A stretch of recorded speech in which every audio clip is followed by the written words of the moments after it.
ನಮಸ್ತೆ ಸ್ನೇಹಿತರೆ, ಇವತ್ತು ನಾವು ದ್ವಿತೀಯ BA BComನವರಿಗೆ ಇರುವಂತಹ ಫಂಡಮೆಂಟಲ್ ಆಫ್ ಕಂಪ್ಯೂಟರ್ ಅಪ್ಲಿಕೇಶನ್ ಇದರಲ್ಲಿ ಬರುವಂತಹ ಮುಖ್ಯವಾದ ಪ್ರಶ್ನೆಗಳನ್ನು ನೋಡ್ತಾ ಅದರ ಸಂಪೂರ್ಣ ವಿವರಣೆಯನ್ನು ತಿಳ್ಕೊಳ್ಳುವ. ಸಾಧ್ಯ ಆದಷ್ಟು ಒಂದೇ ವಿಡಿಯೋದಲ್ಲಿ ಅನೇಕ ಪ್ರಶ್ನೆಗಳ ಪಾಯಿಂಟ್ಸ್ಗಳನ್ನು ಅವುಗಳ ವಿವರಣೆಯನ್ನು ಕೂಡ ತಿಳಿತಾ ಹೋಗುವ. ಮೊದಲಿಗೆ ಈ ಕಂಪ್ಯೂಟರ್ ಅಪ್ಲಿಕೇಶನ್ನಲ್ಲಿ ನೀವು ಓದಲೇಬೇಕಾಗಿರುವಂತಹ ಪ್ರಶ್ನೆಗಳು ಅಂತ ಬಂದಾಗ ಇಲ್ಲಿ ಕಂಪ್ಯೂಟರ್ನ ಕ್ರಿಯಾತ್ಮಕ ಘಟಕಗಳು ತುಂಬಾ ಇಂಪಾರ್ಟೆಂಟ್ ಆಗಿರುವಂಥದ್ದು. ಆರಂಭದಲ್ಲಿ ಕಂಪ್ಯೂಟರ್ ಅಂದ್ರೇನು, ಕಂಪ್ಯೂಟರ್ನ ಅರ್ಥವನ್ನು ಬರೀಲಿಕ್ಕೆ ಇರ್ತದೆ. ಅದಾದಮೇಲೆ ಕಂಪ್ಯೂಟರ್ನ ವರ್ಗೀಕರಣವನ್ನು ಕೂಡ ಓದ್ಕೊಳ್ಬೇಕು. ಇದರಲ್ಲಿ ನಾನು ಗುರುತನ್ನು ಹಾಕ್ಕೊಂಡಿರುವಂಥದ್ದು ವೆರಿ ಇಂಪಾರ್ಟೆಂಟ್ ಆಗಿರುವಂತಹ ಪ್ರಶ್ನೆಗಳು, ಪದೇ ಪದೇ ರಿಪೀಟ್ ಆಗಿರುವಂತಹ ಪ್ರಶ್ನೆಗಳು. ನೀವು ಹಳೆಯ ಪ್ರಶ್ನೆ ಪತ್ರಿಕೆಗಳನ್ನು ನೋಡಿಕೊಂಡಿದ್ರೆ ಅದರಲ್ಲಿ ಈ ಎಲ್ಲ ಪ್ರಶ್ನೆಗಳು ಕೂಡ ರಿಪೀಟ್ ಆಗಿ ಬಂದಿರುವಂತಹ ಪ್ರಶ್ನೆಗಳಿರುವಂಥದ್ದು. ಕಂಪ್ಯೂಟರ್ ಕ್ರಿಯಾತ್ಮಕ ಘಟಕಗಳ ಬಗ್ಗೆ ಚಿತ್ರ ಮಾಡಿ ನಂತರ ಅದಕ್ಕೆ ನಾವು ವಿವರಣೆಯನ್ನು ಕೊಡಬೇಕು. ನಂತರದಲ್ಲಿ ಯಂತ್ರಾಂಶ ಮತ್ತು ತಂತ್ರಾಂಶ ಇವುಗಳನ್ನು ಓದ್ಕೊಳ್ಳೇಬೇಕು. ಅದಾದಮೇಲೆ ಆಪರೇಟಿಂಗ್ ಸಿಸ್ಟಮ್ ಕೂಡ ತುಂಬಾ ಮುಖ್ಯವಾಗಿರುವಂತಹ ಪ್ರಶ್ನೆ. ಕಂಪ್ಯೂಟರ್ ನೆಟ್ವರ್ಕ್ ಬಗ್ಗೆ ಓದ್ಕೊಳ್ಬೇಕು. ಜಾಲಬಂಧ ಟಪೋಲಜಿ ಕೂಡ ಹಾಗೆ. ಇವಿಷ್ಟು ತುಂಬಾ ಇಂಪಾರ್ಟೆಂಟ್ ಆಗಿರುವಂತಹ ಪ್ರಶ್ನೆಗಳು. ನೀವು ಹಳೆಯ ಪ್ರಶ್ನೆ ಪತ್ರಿಕೆಗಳನ್ನು ನೋಡಿಕೊಳ್ಳಿಲ್ಲ ಅಂತಾದರೆ ನಾನು ನಿಮಗೆ ಇವತ್ತು ಹಳೆಯ ಪ್ರಶ್ನೆ ಪತ್ರಿಕೆಯನ್ನು ತೋರಿಸ್ತಾ ಹೋಗ್ತೇನೆ. ನೋಡಿ, ಇದು 2023ರಲ್ಲಿ ಬಂದಿರುವಂತಹ ಕಂಪ್ಯೂಟರ್ನ ಪ್ರಶ್ನೆಗಳು. 5 ಅಂಕದ ಪ್ರಶ್ನೆಗೆ ಯಾವುದೆಲ್ಲ ಪ್ರಶ್ನೆ ಬಂದಿದೆ? ಕಂಪ್ಯೂಟರ್ನ ಇತಿಹಾಸದ ಬಗ್ಗೆ ವಿವರಿಸಿ. ಯಾವುದೇ 3 ಇನ್ಪುಟ್ ಸಾಧನಗಳನ್ನು ವಿವರಿಸಿ. ಸಂಕ್ಷಿಪ್ತವಾಗಿ ಕಂಪ್ಯೂಟರ್ನ ಮೆಮೊರಿಯನ್ನು ವಿವರಿಸಿ. ಕಂಪೈಲರ್ ಮತ್ತು ಇಂಟರ್ಪ್ರಿಟರನ್ನು ವಿವರಿಸಿ ಅಂತ ಕೇಳಿದ್ದಾರೆ. ಇನ್ನು 5 ಅಂಕದ ಪ್ರಶ್ನೆಗಳಲ್ಲಿ ಒಟ್ಟು 6 ಪ್ರಶ್ನೆಗಳನ್ನು ಕೊಡ್ತಾರೆ. ನೀವು ಹೇಗೆ MS ವರ್ಡ್ ಡಾಕ್ಯುಮೆಂಟಿಗೆ ಚಿತ್ರವನ್ನು ಸೇರಿಸುವಿರಿ, ವಿವರಿಸಿ. ಕಂಪ್ಯೂಟರ್ ಸುರಕ್ಷತೆ ಹಾಗೂ ಅದರ ಲಾಭಗಳನ್ನು ತಿಳಿಸಿ. ಒಟ್ಟು 6 ಪ್ರಶ್ನೆಗಳನ್ನು ಕೊಡ್ತಾರೆ. ನೀವು ಅದರಲ್ಲಿ 4 ಪ್ರಶ್ನೆಗೆ ಮಾತ್ರ ಉತ್ತರವನ್ನು ಬರೀಬೇಕಾಗಿರುವಂಥದ್ದು. ಇದು 5 ಅಂಕದ ಪ್ರಶ್ನೆಗಳು. 5 ಅಂಕಕ್ಕೆ ಅಂತ ಬಂದಾಗ ನಾವು 1ರಿಂದ 1.5 ಪುಟದಷ್ಟು ನಿಮ್ಮ ಉತ್ತರಗಳು ಬೇಕಾಗ್ತದೆ. ಇನ್ನು ವಿಭಾಗ B ಅಂತ ಬಂದಾಗ ವಿಭಾಗ Bಯಲ್ಲಿ 10 ಅಂಕದ ಪ್ರಶ್ನೆಗಳಿರುವಂಥದ್ದು. ಒಟ್ಟು ಅವರು 5 ಪ್ರಶ್ನೆಗಳನ್ನು ಕೊಟ್ಟಿದ್ದಾರೆ. ಅದರಲ್ಲಿ ನಾವು ಬರಿಬೇಕಾಗಿರುವಂಥದ್ದು 3 ಮಾತ್ರ. 3 ಪ್ರಶ್ನೆಗೆ ಉತ್ತರವನ್ನು ಬರೀಬೇಕು. 10 ಅಂಕಕ್ಕೆ ಬಂದಿರುವಂತಹ ಪ್ರಶ್ನೆಗಳು: ಮಲ್ಟಿಮೀಡಿಯಾ ಅನ್ವಯಗಳ ಪ್ರಾಮುಖ್ಯತೆಯನ್ನು ವಿವರಿಸಿ. ಸೈಬರ್ ಕಾನೂನನ್ನು ವಿವರಿಸಿ. MS ವರ್ಡಿನಲ್ಲಿ ಒಂದು ಟೇಬಲ್ ರಚಿಸಲು ಇರುವ ಹಂತಗಳನ್ನು ವಿವರಿಸಿ. ಬೈನರಿಯಿಂದ ಡೆಸಿಮಲ್ಗೆ ಹಾಗೂ ಹಿಮ್ಮುಖವಾಗಿ ಸಂಖ್ಯೆ ಪರಿವರ್ತಿಸಲು ಇರುವ ಹಂತಗಳನ್ನು ವಿವರಿಸಿ. ವಿವಿಧ ಬಗೆಯ ಆಪರೇಟಿಂಗ್ ಸಿಸ್ಟಮನ್ನು ವಿವರಿಸಿ ಅಂತ ಕೊಟ್ಟಿದ್ದಾರೆ. ಇನ್ನು ವಿಭಾಗ ಸಿ ಅಂತ ಬಂದಾಗ ಇದು 15 ಅಂಕದ ಪ್ರಶ್ನೆಗಳಾಗಿರುವಂಥದ್ದು.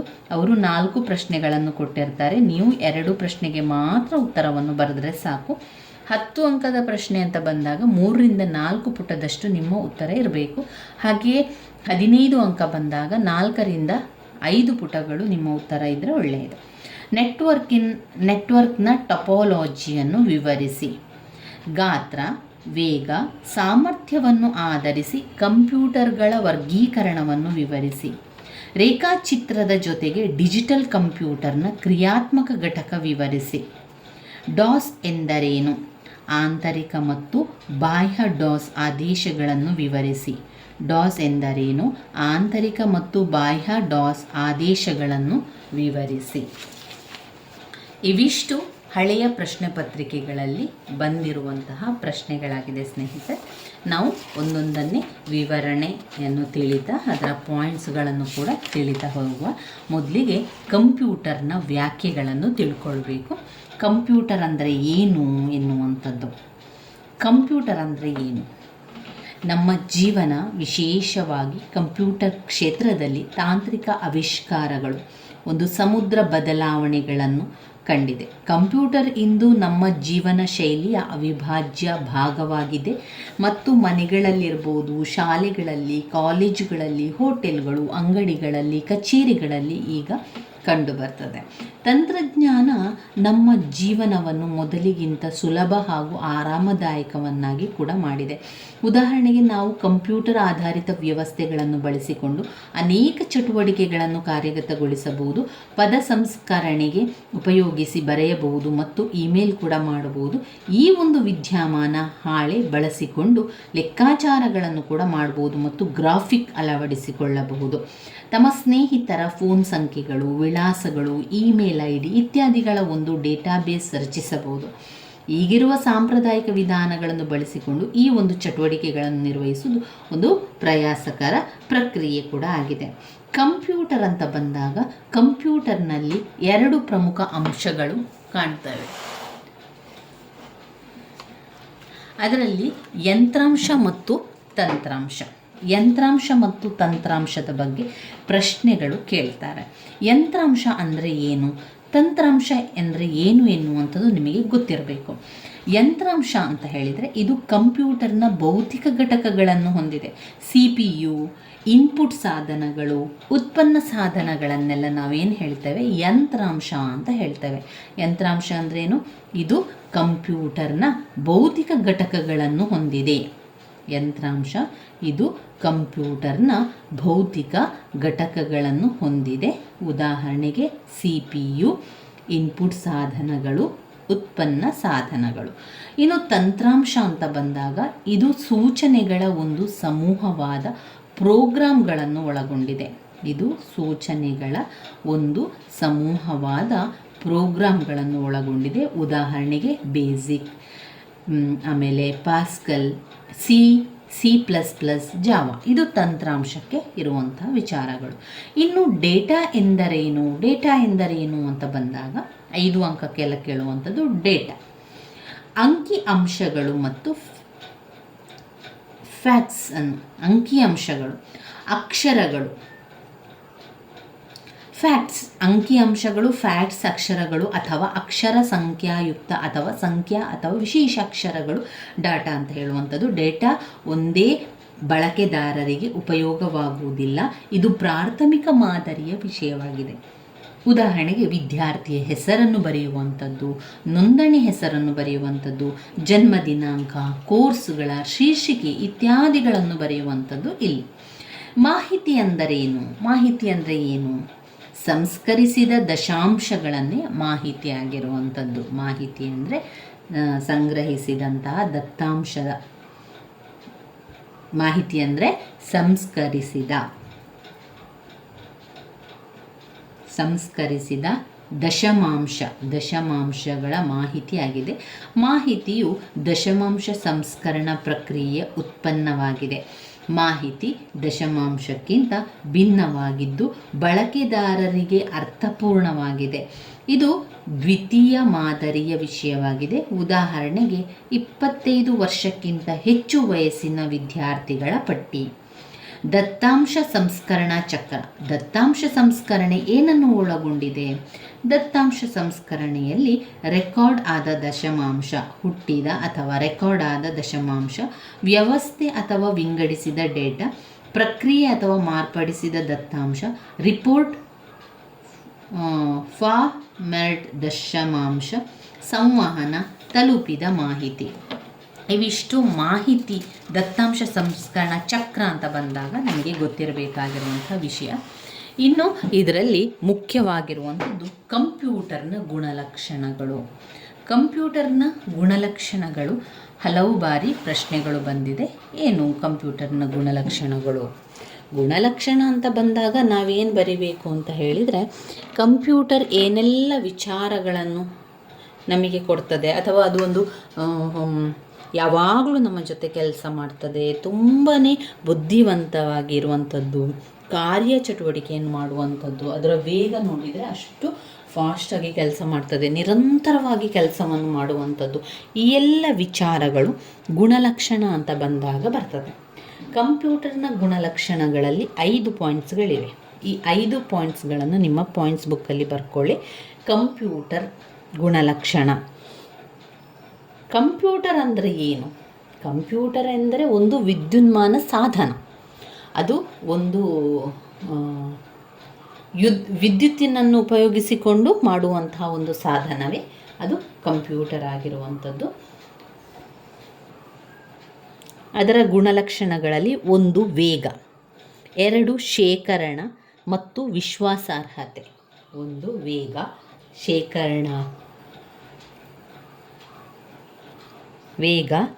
ಶೇಖರಣ ಮತ್ತು ವಿಶ್ವಾಸಾರ್ಹ. ನಿಖರತೆ, ಕೌಶಲ, ಕಾರ್ಯತತ್ಪರತೆ. 1 ವೇಗ, 2 ಶೇಖರಣ ಮತ್ತು ವಿಶ್ವಾಸಾರ್ಹತೆ, 3 ನಿಖರತೆ, 4 ಕೌಶಲ, 5 ಕಾರ್ಯತತ್ಪರತೆ. ವೇಗ, ಶೇಖರಣ ಮತ್ತು ವಿಶ್ವಾಸಾರ್ಹತೆ, ನಿಖರತೆ, ಕೌಶಲ, ಕಾರ್ಯತತ್ಪರತೆ. ಇವಿಷ್ಟು ವಿಚಾರಗಳು ಕಂಪ್ಯೂಟರ್ನ ಗುಣಲಕ್ಷಣಗಳಲ್ಲಿ ಓದ್ಕೊಳ್ಬೇಕಾಗಿರುವಂಥವು. ಅದರ ವಿವರಣೆಯನ್ನು ಸ್ವಲ್ಪ ತಿಳ್ಕೊಳ್ಳುವ. ವೇಗ ಅಂತ ಬಂದಾಗ ಎಲ್ಲ ದಶಮಾಂಶ ಗಣಗಳನ್ನು ಸೆಕೆಂಡುಗಳಲ್ಲಿ ಪ್ರಕ್ರಿಯೆಗೊಳಿಸಲು ಕಂಪ್ಯೂಟರ್ ವೇಗವನ್ನು ನಿರ್ಧರಿಸುತ್ತದೆ. ಇದು ವಾಸ್ತವವಾಗಿ ಸೆಕೆಂಡುಗಳಲ್ಲಿ ದೊಡ್ಡ ಪ್ರಮಾಣದ ಮಾಹಿತಿಯನ್ನು ಪ್ರಕ್ರಿಯೆಗೊಳಿಸಿ ಔಟ್ಪುಟ್ಟನ್ನು ಒದಗಿಸಿಕೊಡುವಂಥದ್ದು. ಇನ್ನು 2ನೇ ಪಾಯಿಂಟ್ ಶೇಖರಣ ಮತ್ತು ವಿಶ್ವಾಸಾರ್ಹತೆ. ಕಂಪ್ಯೂಟರ್ನ ಶೇಖರಣಾ ಸಾಮರ್ಥ್ಯವನ್ನು ನಿರ್ಧರಿಸುತ್ತದೆ. ಅಂದರೆ ಹೆಚ್ಚು ಪ್ರಮಾಣದ ಮಾಹಿತಿಯನ್ನು ಸುಲಭವಾಗಿ ಕಂಪ್ಯೂಟರ್ನಲ್ಲಿ ಹೇಗೆ ಶೇಖರಿಸಿಡಬಹುದು ಎಂಬುದನ್ನು ನಮಗೆ ತಿಳಿಸಿಕೊಡ್ತದೆ. ನಿಖರತೆ ಅಂತ ಬಂದಾಗ ಕಂಪ್ಯೂಟರ್ ನಡೆಸಿದ ಗಣನೀಯ ನಿಖರವಾದ ಫಲಿತಾಂಶಗಳನ್ನು ಒದಗಿಸುವುದರಲ್ಲಿ ನಿಖರತೆ ನಿರ್ಧರಿಸುತ್ತದೆ. ಇದು ವಾಸ್ತವವಾಗಿ ತಪ್ಪುಗಳನ್ನು ಎಸಗುವುದಿಲ್ಲ. ಆದರೆ ಇನ್ಪುಟ್ ಡೇಟಾ ಕೆಲವು ದೋಷ ಹೊಂದಿದ್ದರೆ ಫಲಿತಾಂಶದಲ್ಲಿ ತಪ್ಪಾಗಿರುತ್ತದೆ. 4ನೇ ಪಾಯಿಂಟ್ ಕೌಶಲ ಎಲ್ಲಿ ಕಂಪ್ಯೂಟರ್ ಬಳಸಬಹುದು ಎಂದು ನಿರ್ಧರಿಸುತ್ತದೆ. ಉದಾಹರಣೆಗೆ ಬೋಧನೆ, ತರಬೇತಿ, ಮನರಂಜನೆ, ಲೆಕ್ಕ ಪರಿಶೋಧಕ ಮತ್ತು ಆತಿಥ್ಯ ಅಂತ ಕ್ಷೇತ್ರಗಳಲ್ಲಿ. ಇನ್ನು 5ನೇದು ಕಾರ್ಯತತ್ಪರತೆ.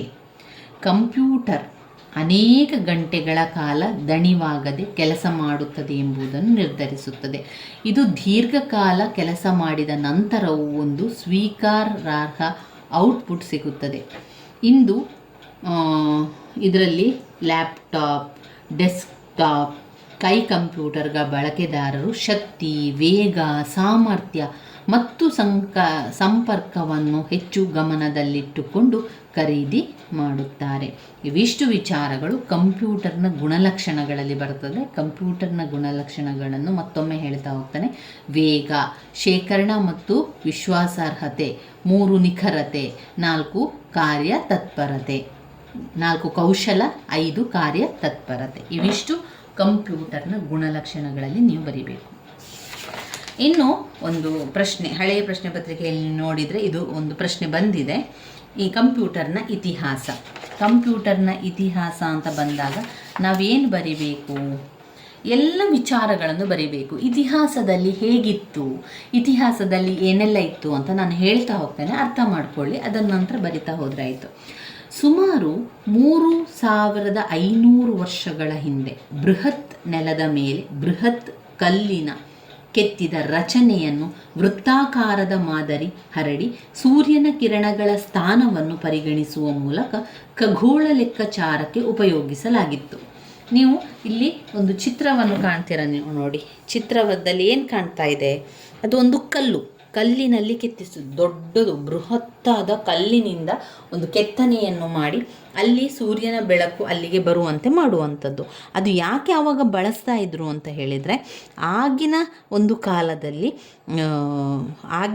ಅಂದರೆ 3,500 ವರ್ಷಗಳ ಹಿಂದೆ ಆ ಒಂದು ಬೃಹತ್ ಕಲ್ಲನ್ನು ಮಾಡಿ ಅದರ ನಡುವಿನಲ್ಲಿ ಸೂರ್ಯನ ಕಿರಣಗಳ ಸ್ಥಾನ ಹೋಗುವಂತೆ ಮಾಡುವುದರ ಮೂಲಕ ಯಾವುದಕ್ಕೆ ಉಪಯೋಗಿಸ್ತಾ ಇದ್ದರು? ಅವರು ಖಗೋಳ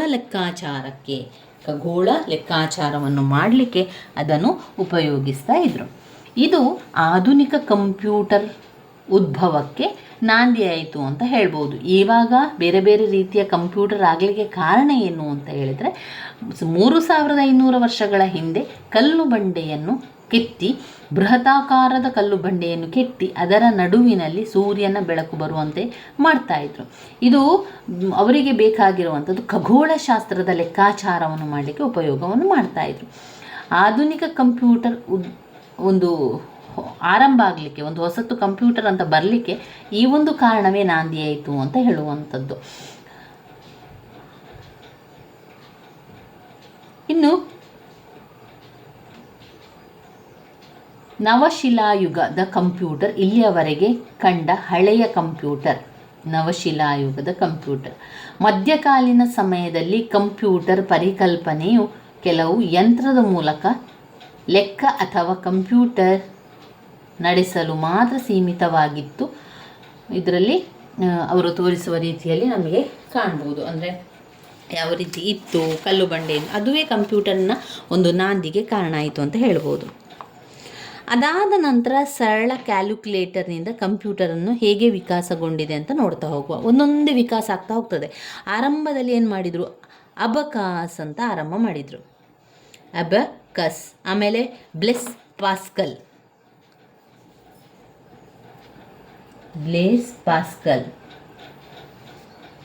ಅಬ್ಯಾಕಸ್, ಅದಾದ ಮೇಲೆ ಚಾರ್ಲ್ಸ್ ಬ್ಯಾಬೇಜ್. ಈ ಎಲ್ಲ ವಿಚಾರಗಳು ಒಂದೊಂದೇ ಆಗ್ತಾ ಇರುತ್ತೆ. 3500 ವರ್ಷದ ಹಿಂದೆ ಕಲ್ಲು ಬಂಡೆಯನ್ನು ಕೆತ್ತಿ ನಡುವಿನಲ್ಲಿ ಸೂರ್ಯನ ಬೆಳಕು ಬರುವಂತೆ ಮಾಡಿ ಅಲ್ಲಿ ಅವರು ಏನು ಮಾಡ್ತಾಯಿದ್ರು, ವಿಜ್ಞಾನಿಗಳ ತಂಡಗಳು ಅದನ್ನು ಮಾಡ್ತಾ ಇದ್ದದ್ದು. ಖಗೋಳಶಾಸ್ತ್ರದ ಒಂದು ಅಧ್ಯಯನ ಮಾಡಲಿಕ್ಕೆ ಈ ರೀತಿಯಾಗಿ ಆರಂಭ ಮಾಡಿದ್ದು. ನಂತರದ ದಿನಗಳಲ್ಲಿ ಅವರೇನು ಮಾಡ್ತಾರೆ, ಒಂದು ಕಂಪ್ಯೂಟರ್ ಎನ್ನುವಂತಹ ಒಂದು ಹೊಸತು ಯಂತ್ರ, ಕಂಪ್ಯೂಟರ್ ಎನ್ನುವಂಥ ಒಂದು ಯಂತ್ರ ಆರಂಭ ಆಗಲಿಕ್ಕೆ ಇದುವೇ ಒಂದು ನಾಂದಿ ಆಯಿತು ಅಂತ ಹೇಳುವಂಥದ್ದು. ಮೊದಲಿಗೆ ಏನನ್ನು ಮಾಡಿದ್ರು ಅವರು, ಮೊದಲಿಗೆ ಅಬಕಾಸ್ ಅಂತ ಮಾಡಿದರು. ಲೆಕ್ಕ ಮಾಡುವಂಥದ್ದು ಕಾಯಿಗಳು ಈಗೆಲ್ಲ ತುಂಬಾ ಫೇಮಸ್ ಆಗಿರುವಂಥದ್ದು ನೀವು ಕೇಳಿರ್ಬೋದು. ಅಬಕಾಸ್ ಕ್ಲಾಸ್ ಅಂತ ಮಕ್ಕಳನ್ನು ಸೇರಿಸ್ತಾ ಇದ್ದಾರೆ. ಯಾಕೆ, ತುಂಬಾ ಫಾಸ್ಟಾಗಿ ಲೆಕ್ಕಗಳನ್ನು ಮಾಡಲಿಕ್ಕೆ ಗೊತ್ತಾಗ್ತದೆ ಅನ್ನೋ ಕಾರಣದಿಂದಾಗಿ ಅದರಲ್ಲಿ ಪುಟಾಣಿ ಕಾಯಿಗಳನ್ನು ಹಾಕಿರ್ತಾರೆ. ಆ ಕಾಯಿಗಳನ್ನು ಒಂದೊಂದೇ ಸರಿಸ್ತಾ ಲೆಕ್ಕಗಳನ್ನು ಮಾಡುವಂಥದ್ದು ಅದು ಆರಂಭದಲ್ಲಿ ಇತ್ತು. ಮೊದಲು ಕಂಪ್ಯೂಟರ್ ಇರಲಿಲ್ಲ, ಮೊದಲು ಅಬಕಾಸ್ ಎನ್ನುವಂಥದ್ದಿತ್ತು. ಅಬಕಾಸ್ ಒಂದು ತೆರನಾದ ಪ್ರಾಚೀನ ಕಂಪ್ಯೂಟರ್ ಅಂತ ಕರೆಯಲಾಗ್ತಾ ಇತ್ತು. ಅದನ್ನು ಪ್ರಾಚೀನವಾದ ಕಂಪ್ಯೂಟರ್ ಅಂತ ಕರಿತಾ ಇದ್ರಂತೆ. ಯಾಕೆ, ಅಬಕಾಸ್ ಸಾಮಾನ್ಯವಾಗಿ ಸಂಖ್ಯಾತ್ಮಕ ಲೆಕ್ಕಾಚಾರಗಳಿಗೆ ಬಳಸಲಾಗ್ತಾ ಇತ್ತು ಮತ್ತು ಇನ್ನು ವ್ಯಾಪಕವಾಗಿ ಏಷ್ಯಾ ಮತ್ತು ಆಫ್ರಿಕಾ ಖಂಡದ ವ್ಯಾಪಾರಗಳಿಂದ ಬಳಸಲಾಗ್ತಾ ಇತ್ತು. ಅಬಕಾಸ್ ಇದು ಮೂಲಭೂತ ಲೆಕ್ಕಾಚಾರಗಳು ತಿಳಿಯಲು ನೆರವಾಗ್ತಾ ಇದುದರಿಂದ ವಿಶ್ವದ ಅನೇಕ ಭಾಗಗಳಲ್ಲಿ ಮಕ್ಕಳಲ್ಲಿ ಅತ್ಯಂತ ಜನಪ್ರಿಯ. ಇದು ವಿವಿಧ ರೂಪಗಳು, ಗಾತ್ರ, ಬಣ್ಣ, ರಚನೆಗಳಲ್ಲಿ ಕಾಣಸಿಗುತ್ತದೆ. ಅಬಕಾಸ್ ರಚನೆಯನ್ನು ತೋರಿಸುವಂಥದ್ದು ಇದು ಅಬಕಾಸ್. ಅಂದರೆ ಪ್ರಾಚೀನ ಕಾಲದಲ್ಲಿ ಅಬಕಾಸನ್ನು ಕಂಪ್ಯೂಟರ್ ಅಂತ ಕರೀತಾ ಇದ್ರು. ಇನ್ನು ಬರುವಂಥದ್ದು ಅಬಕಾಸ್. ಈಗ ಕಂಪ್ಯೂಟರ್ ವಿಜ್ಞಾನದ ಅಡಿಪಾಯ ಹಾಕಿದ ಇಬ್ಬರು ಪ್ರವರ್ತಕರ ಬಗ್ಗೆ ತಿಳಿಯೋಣ.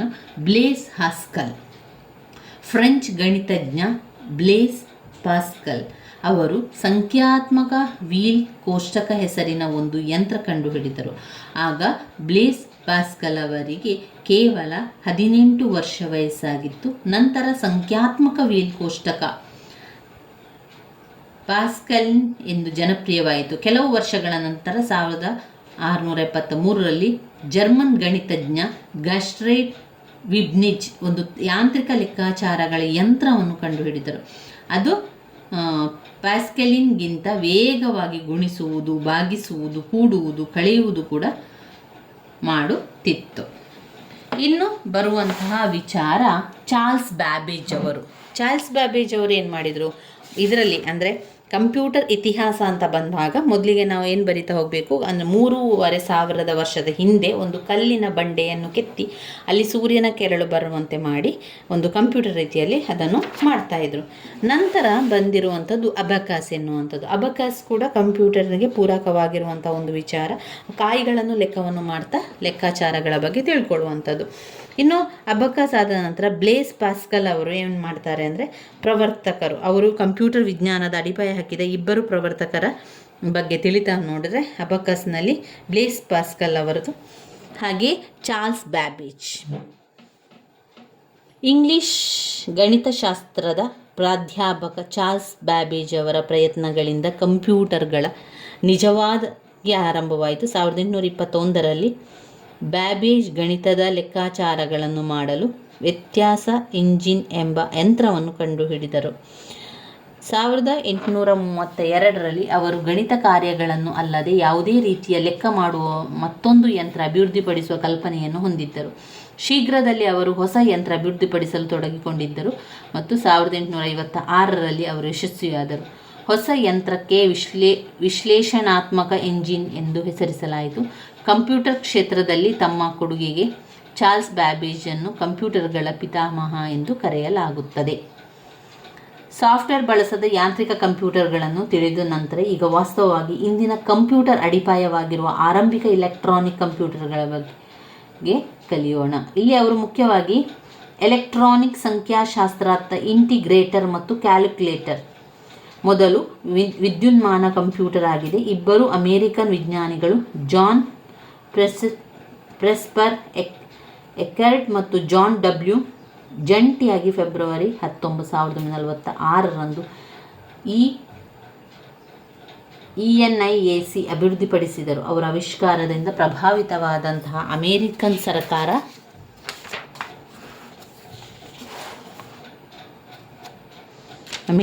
ಸರ್ಕಾರ ಏನಾಯಿತು, ಅದನ್ನು ಬಳಸಲು ನಿರ್ಧರಿಸಿದರು.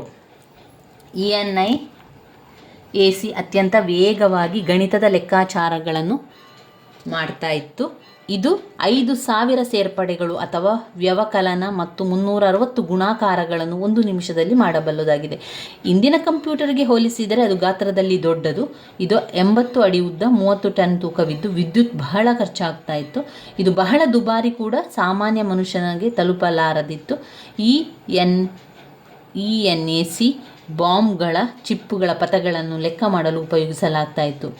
ಆದಾಗ್ಯೂ ಅದಕ್ಕೆ ಲಗತ್ತಿಸಲಾದ ಸಂಪರ್ಕಗಳನ್ನು ಒದಗಿಸುವ ಮೂಲಕ ಇವರ ಲೆಕ್ಕಾಚಾರ ಮಾಡಲು ಮರು ಹೊಂದಿಸಬಹುದಾಗಿತ್ತು. ಇದು ಸಣ್ಣ ಮೆಮೊರಿ ಕೂಡ ಹೊಂದಿತ್ತು.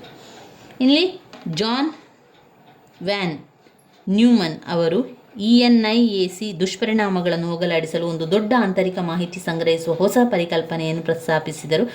ಈ ಪರಿಕಲ್ಪನೆಯನ್ನು ಸಂಗ್ರಹಿಸಿದ ಕಾರ್ಯಕ್ರಮದ ಪರಿಕಲ್ಪನೆ ಎಂದು ಕರೆಯಲಾಗುತ್ತದೆ. ಈ ಪರಿಕಲ್ಪನೆಯನ್ನು ಆಧರಿಸಿ ಹೊಸ ಕಂಪ್ಯೂಟರ್ ಮಾರುಕಟ್ಟೆಗೆ ಬಂದಿತು. ಅದನ್ನು ಎಲೆಕ್ಟ್ರಾನಿಕ್ ಡಿಸ್ಕ್ರೀಟ್ ವೇರಿಯೇಬಲ್ ಸ್ವಯಂಚಾಲಿತ ಕಂಪ್ಯೂಟರ್ ಎಂದು ಕರೆಯಲಾಗುತ್ತದೆ. ಚಿತ್ರ 9 ವಾನ್ ನ್ಯೂಮನ್ ವಾಸ್ತುಶಿಲ್ಪವನ್ನು ತೋರಿಸುವಂಥದ್ದು. ಆಮೇಲೆ ಬರುವಂಥದ್ದು IBM ಪರ್ಸನಲ್ ಕಂಪ್ಯೂಟರ್. ನಂತರ ಕೊನೆಯದಾಗಿ ಎಂತಾಯಿತು, IBM ಪರ್ಸನಲ್ ಕಂಪ್ಯೂಟರ್ ಅಂತ ಬಂತು. ಈ ಕಂಪ್ಯೂಟರಿಂದಾಗಿ 1970ರಲ್ಲಿ ಅಂತಾರಾಷ್ಟ್ರೀಯ ವ್ಯಾಪಾರ ಯಂತ್ರ IBM ಸಾಮಾನ್ಯ ಜನರಿಗೆ ಕಂಪ್ಯೂಟರ್ ಒದಗಿಸಲು ನಿರ್ಧರಿಸಿತು. IBM 1981ರಲ್ಲಿ ಪರ್ಸನಲ್ ಕಂಪ್ಯೂಟರ್ಗಳ PC ಅಭಿವೃದ್ಧಿಪಡಿಸಿಕೊಂಡು ಒಂದು ವೈಯಕ್ತಿಕ ಕಂಪ್ಯೂಟರನ್ನು ಎಲ್ಲಿ ಬೇಕಾದರೂ ಮತ್ತು ಯಾರಾದರೂ ಬಳಸಬಹುದು. ಇದು ನಿಮ್ಮ ಅಧ್ಯಯನ ಮೇಜಿನ ಮೇಲಿಡಬಹುದು. ಇದು ಅತ್ಯಂತ ಜನಪ್ರಿಯ ಕಂಪ್ಯೂಟರ್. ಚಿತ್ರ 10 ವೈಯಕ್ತಿಕ ಕಂಪ್ಯೂಟರ್ ರಚನೆಯನ್ನು ತೋರಿಸುತ್ತದೆ. ವೈಯಕ್ತಿಕ ಕಂಪ್ಯೂಟರ್ ಬಗ್ಗೆ ತಿಳಿದ ನಂತರ ಆಧುನಿಕ 5 ತಲೆಮಾರುಗಳ ಕಂಪ್ಯೂಟರ್ಗಳ ಪರಿಚಯವನ್ನು ಮಾಡಿಕೊಳ್ಳೋಣ. ಇವಿಷ್ಟು ವಿಚಾರಗಳನ್ನು ನೀವೇನು ಮಾಡಬೇಕು, ಕಂಪ್ಯೂಟರ್ ಇತಿಹಾಸ ಅಂತ ಬಂದಾಗ ಬರಿತಾ ಹೋಗಬೇಕು. ಕಂಪ್ಯೂಟರ್ ಇತಿಹಾಸ ಅಂತ ಬಂದಾಗ ಮುಖ್ಯವಾಗಿ ಕಂಪ್ಯೂಟರ್ 3500 ವರ್ಷದ ಹಿಂದೆ ಕಲ್ಲು ಬಂಡೆಯನ್ನು ಕೆತ್ತಿ ಅಲ್ಲಿ ಸೂರ್ಯನ ಬೆಳಕು ಬರುವ ರೀತಿಯಲ್ಲಿ ಅದು ಪರಿಗಣಿಸುವ ಮೂಲಕ ಅದನ್ನು ಮಾಡ್ತಾಯಿದ್ರು. ಯಾಕೆ ಅದನ್ನು ಬಳಸ್ತಾ ಇದ್ರು ಅಂದರೆ ಖಗೋಳಶಾಸ್ತ್ರಕ್ಕೆ, ಖಗೋಳ ಲೆಕ್ಕಾಚಾರಕ್ಕೆ ಅವುಗಳನ್ನು ಉಪಯೋಗಿಸ್ತಾ ಇದ್ರು. ನಂತರ ಆರಂಭದಲ್ಲಿ ಬಂದದ್ದು ಅಬಕಾಸ್ ಅಂತ ಬಂತು. ಅದಾದ ಮೇಲೆ ಬೇಸ್ ಪಾಸ್ಕಲ್ ಅವರ ಅಬಕಾಸ್, ಅದಾದಮೇಲೆ ಚಾರ್ಲ್ಸ್ ಬ್ಯಾಬೇಜ್ ಅವರ ಬಗ್ಗೆ ಬರೆಯುವಂಥದ್ದು. ನಂತರ ಮುಖ್ಯವಾಗಿ IBM ಪರ್ಸನಲ್ ಕಂಪ್ಯೂಟರ್ ಬಂತು. ಕೊನೆಯದಾಗಿ IBM ಪರ್ಸನಲ್ ಕಂಪ್ಯೂಟರ್ ಎನ್ನುವಂಥ ವಿಚಾರ ಬಂತು. ಇನ್ನು ನಾವು ಕಂಪ್ಯೂಟರ್ನ ತಲೆಮಾರುಗಳ ಬಗ್ಗೆ ತಿಳ್ಕೊಳ್ಬೇಕು. ವೆರಿ ಇಂಪಾರ್ಟೆಂಟ್ ಆಗಿರುವಂಥ ಪ್ರಶ್ನೆ ಕಂಪ್ಯೂಟರ್ ತಲೆಮಾರುಗಳು.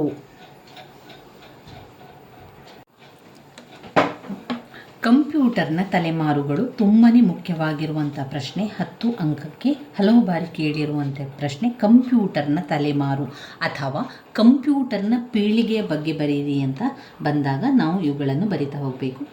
ಮೊದಲ ಯಾಂತ್ರಿಕ ಕಂಪ್ಯೂಟರ್ ನಂತರ ಕಂಪ್ಯೂಟರ್ಗಳ ವಿನ್ಯಾಸ ವಿಕಸನಗೊಂಡಿತು.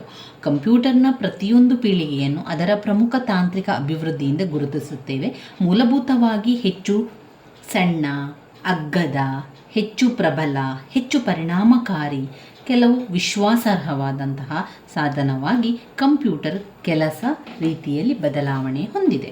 ಕಂಪ್ಯೂಟರ್ನ ತಲೆಮಾರುಗಳು ಈ ರೀತಿಯಾಗಿದೆ. ಮೊದಲ ತಲೆಮಾರಿನ ಕಂಪ್ಯೂಟರ್, ಎರಡನೆಯ ತಲೆಮಾರಿನ ಕಂಪ್ಯೂಟರ್, ಮೂರನೆಯ ತಲೆಮಾರಿನ ಕಂಪ್ಯೂಟರ್, ನಾಲ್ಕನೆಯ ತಲೆಮಾರಿನ ಕಂಪ್ಯೂಟರ್, ಹಾಗೆ ಐದನೆಯ ಪೀಳಿಗೆಯ ಕಂಪ್ಯೂಟರ್, ಐದನೆಯ ತಲೆಮಾರಿನ ಕಂಪ್ಯೂಟರ್. ಮೊದಲ ತಲೆಮಾರಿನ ಕಂಪ್ಯೂಟರ್, ಇದರ ಇಸವಿಯನ್ನು ನೆನಪಲ್ಲಿಟ್ಕೊಳ್ಳಿ. 1945ರಿಂದ 1958 ತನಕ ಮೊದಲ ತಲೆಮಾರಿನ ಕಂಪ್ಯೂಟರ್ ಇತ್ತು. ಯಾವಾಗ? 1945ರಿಂದ 58 ತನಕ, 1945ರಿಂದ 1958 ತನಕ ಮೊದಲ ತಲೆಮಾರಿನ ಕಂಪ್ಯೂಟರ್ ಇದ್ದಂಥದ್ದು. ಮೊದಲ ತಲೆಮಾರಿನ ಕಂಪ್ಯೂಟರ್ನಲ್ಲಿ ಏನೆಲ್ಲ ವಿಚಾರಗಳಿತ್ತು, ಅದರ ವೈಶಿಷ್ಟ್ಯಗಳೇನಿತ್ತು ಎನ್ನುವಂಥದ್ದನ್ನು ತಿಳ್ಕೊಳ್ತಾ ಹೋಗುವ.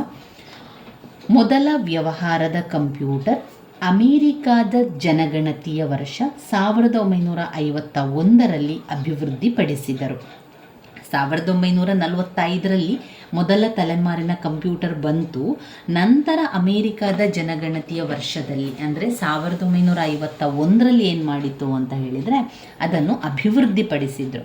ಆ ಕಂಪ್ಯೂಟರನ್ನು ಯೂನಿವರ್ಸಲ್ ಸ್ವಯಂಚಾಲಿತ ಕಂಪ್ಯೂಟರ್ ಎಂದು ಕರೆದರು. ಯೂನಿವರ್ಸಲ್ ಸ್ವಯಂಚಾಲಿತ ಕಂಪ್ಯೂಟರ್ ಎಂದು ಕರೆಯಲಾಯಿತು. ತಂತ್ರಜ್ಞಾನ ನಿರ್ವಾತ ಕೊಳವೆಗಳನ್ನು ಆಧರಿಸಿತ್ತು.